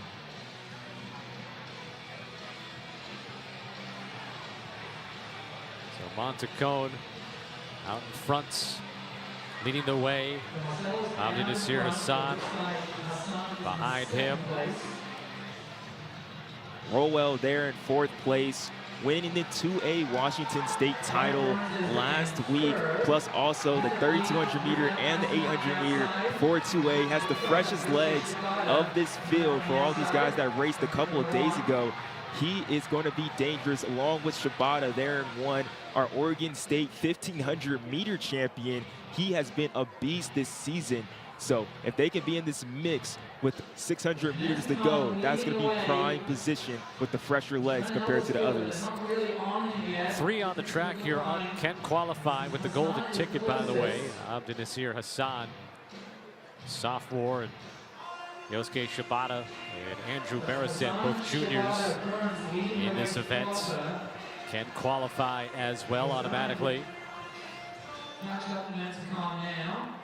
As they start to close this gap on Montacon, who's pacing us, it still looks like, it seems that Shibata was really keying off of Hassan, trying to let him take the lead, but now he sees that, okay, I'm gonna have to be in full control if we want this pace to go fast.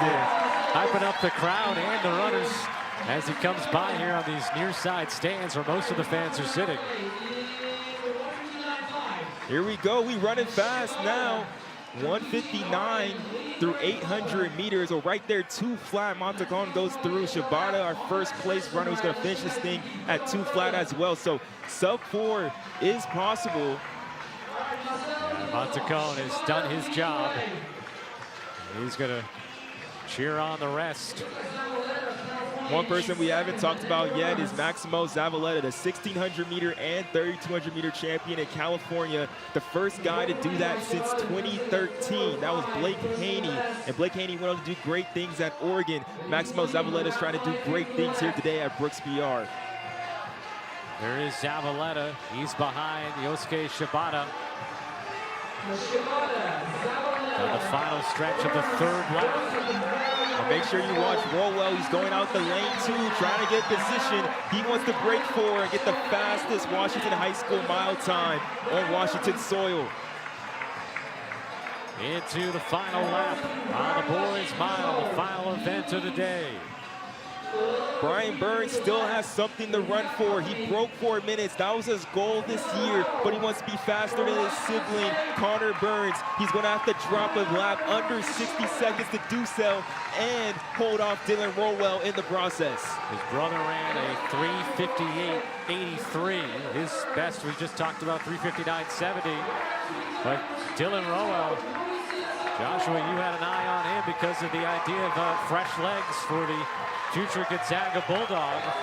And final turn. Don't count out Barrasett. He's been out of the fray this entire time. But right now, Dylan Rowell, he's trying to show that he's the king of Washington and that he owns this meet in 2026. Can he do it? Dylan Rowell looking to break the 4-minute mark and take first place at Brooks PR. And it looks like it'll be close. He wins it, but see if he breaks that 4-minute time.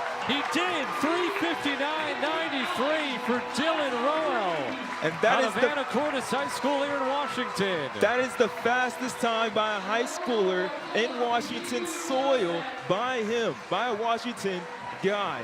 Congratulations, Dylan Rowell, an amazing performance. 3:59.93, closing in a 57-second last lap.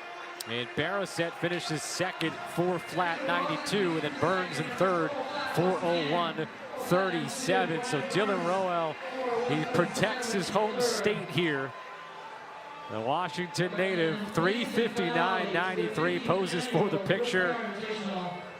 And he's on his way to Gonzaga. Now, the business of the golden ticket, Andrew Barrasett finishing second, he takes that. The junior, but right now, the winner, Dylan Rowell, down with Kara. Dylan, sub 4 to win the Brooks PR mile. How was that last lap and seeing the clock as you were sprinting in? Yeah, I felt so good. I felt the energy from the crowd, man. I wanted it so bad. Took the dive, looked over and saw that I got it. I'm so grateful for this opportunity to come out here and race this amazing event. So yeah, I'm thrilled. What is it like being in this era of high school running where you guys know you're going to have to run sub-4 to win these big races? What is that like? What's your mindset like? Yeah, everyone in the field just elevates each other so much. It's so fun to come out here and race these guys, and obviously to come out here on home soil, and I got a little extra pride out here, so. And what are you going to do to celebrate sub-4? Just spend some time with my family. Love it. Congratulations, Dylan. Dylan Rowell, the Washington native, wins it here, sub-4, 3:59.93, a PR. Doing it here in his home state. A couple more PRs, Paul Van Lanningham and Nathan Lee there in the middle of the pack. So we're going to end with 96 PRs here today, close to that triple-digit mark. But I think 96 is pretty good, and I think a lot of people are very happy with the outcomes here today, Joshua. You got to be happy with that, and especially just to go out there and push yourself to the absolute limit. 96 succeeded in what they want to do, but believe me, it was a complete wipe slate clean of everybody that came and stepped to this track and being proud of themselves. They should be. All right, well, before the lights go down here at Brooks PR, let's talk about the next massive date on the calendar. It's December the 12th, Balboa Park, San Diego, California. That's right, the Brooks XC Championships. For the better part of 47 years, the nation's top cross-country runners who traveled to San Diego to compete for a national title. Olympians, NCAA champions, national record holders, generations of greatness have come through this course, and now it's your turn. The next chapter starts now. Registration for Brooks XC Regional Championships officially opens today, June the 7th, on brooksrunning.com/events. Northeast in Homedale, New Jersey, South in Charlotte, North Carolina, Midwest in Kenosha, Wisconsin, and the West in Walnut, California from November 21 through December 5th. And it all goes down to the Brooks XC Championships, December 12th, live from San Diego, right here only on FloTrack. We've got 4 golden ticket winners. Mia Surwa, Rule Newberry, Caitlin Estep, and Andrew Barrowset. Surwa and Newberry from the 2-mile runs, Estep and Barrowset from the mile runs, the Fleet Feet golden ticket winners. So they've punched their ticket to December. They know they'll be in San Diego. Not a bad place to be in December. Definitely not. Definitely not. It's going to be great to see these 4 athletes competing. And honestly, this whole entire event was special. We got to see Andrew Jones compete to the highest level, and some of the best athletes could really show themselves why they deserve to be the fastest of the fastest, earning themselves a spot here at the Brooks PR Invitational. What a day. Well, Joshua, it was a pleasure working with you. I learned a lot over this weekend here about this event. So happy to be involved with it here in 2026. It's going to wrap up our coverage of a great day of action here at Renton Memorial Stadium just outside of Seattle. My broadcast partners, Joshua Potts, Kara Goucher, and Brandon Miller. I'm Scott Sudakov saying so long from the 2026 Brooks PR Invitational, where a lot of history was made today. Maybe some shocking finishes, some shocked faces, that's for sure, and some great celebrations. We thank you for watching the Brooks PR Invitational on FloTrack. Goodbye, everybody.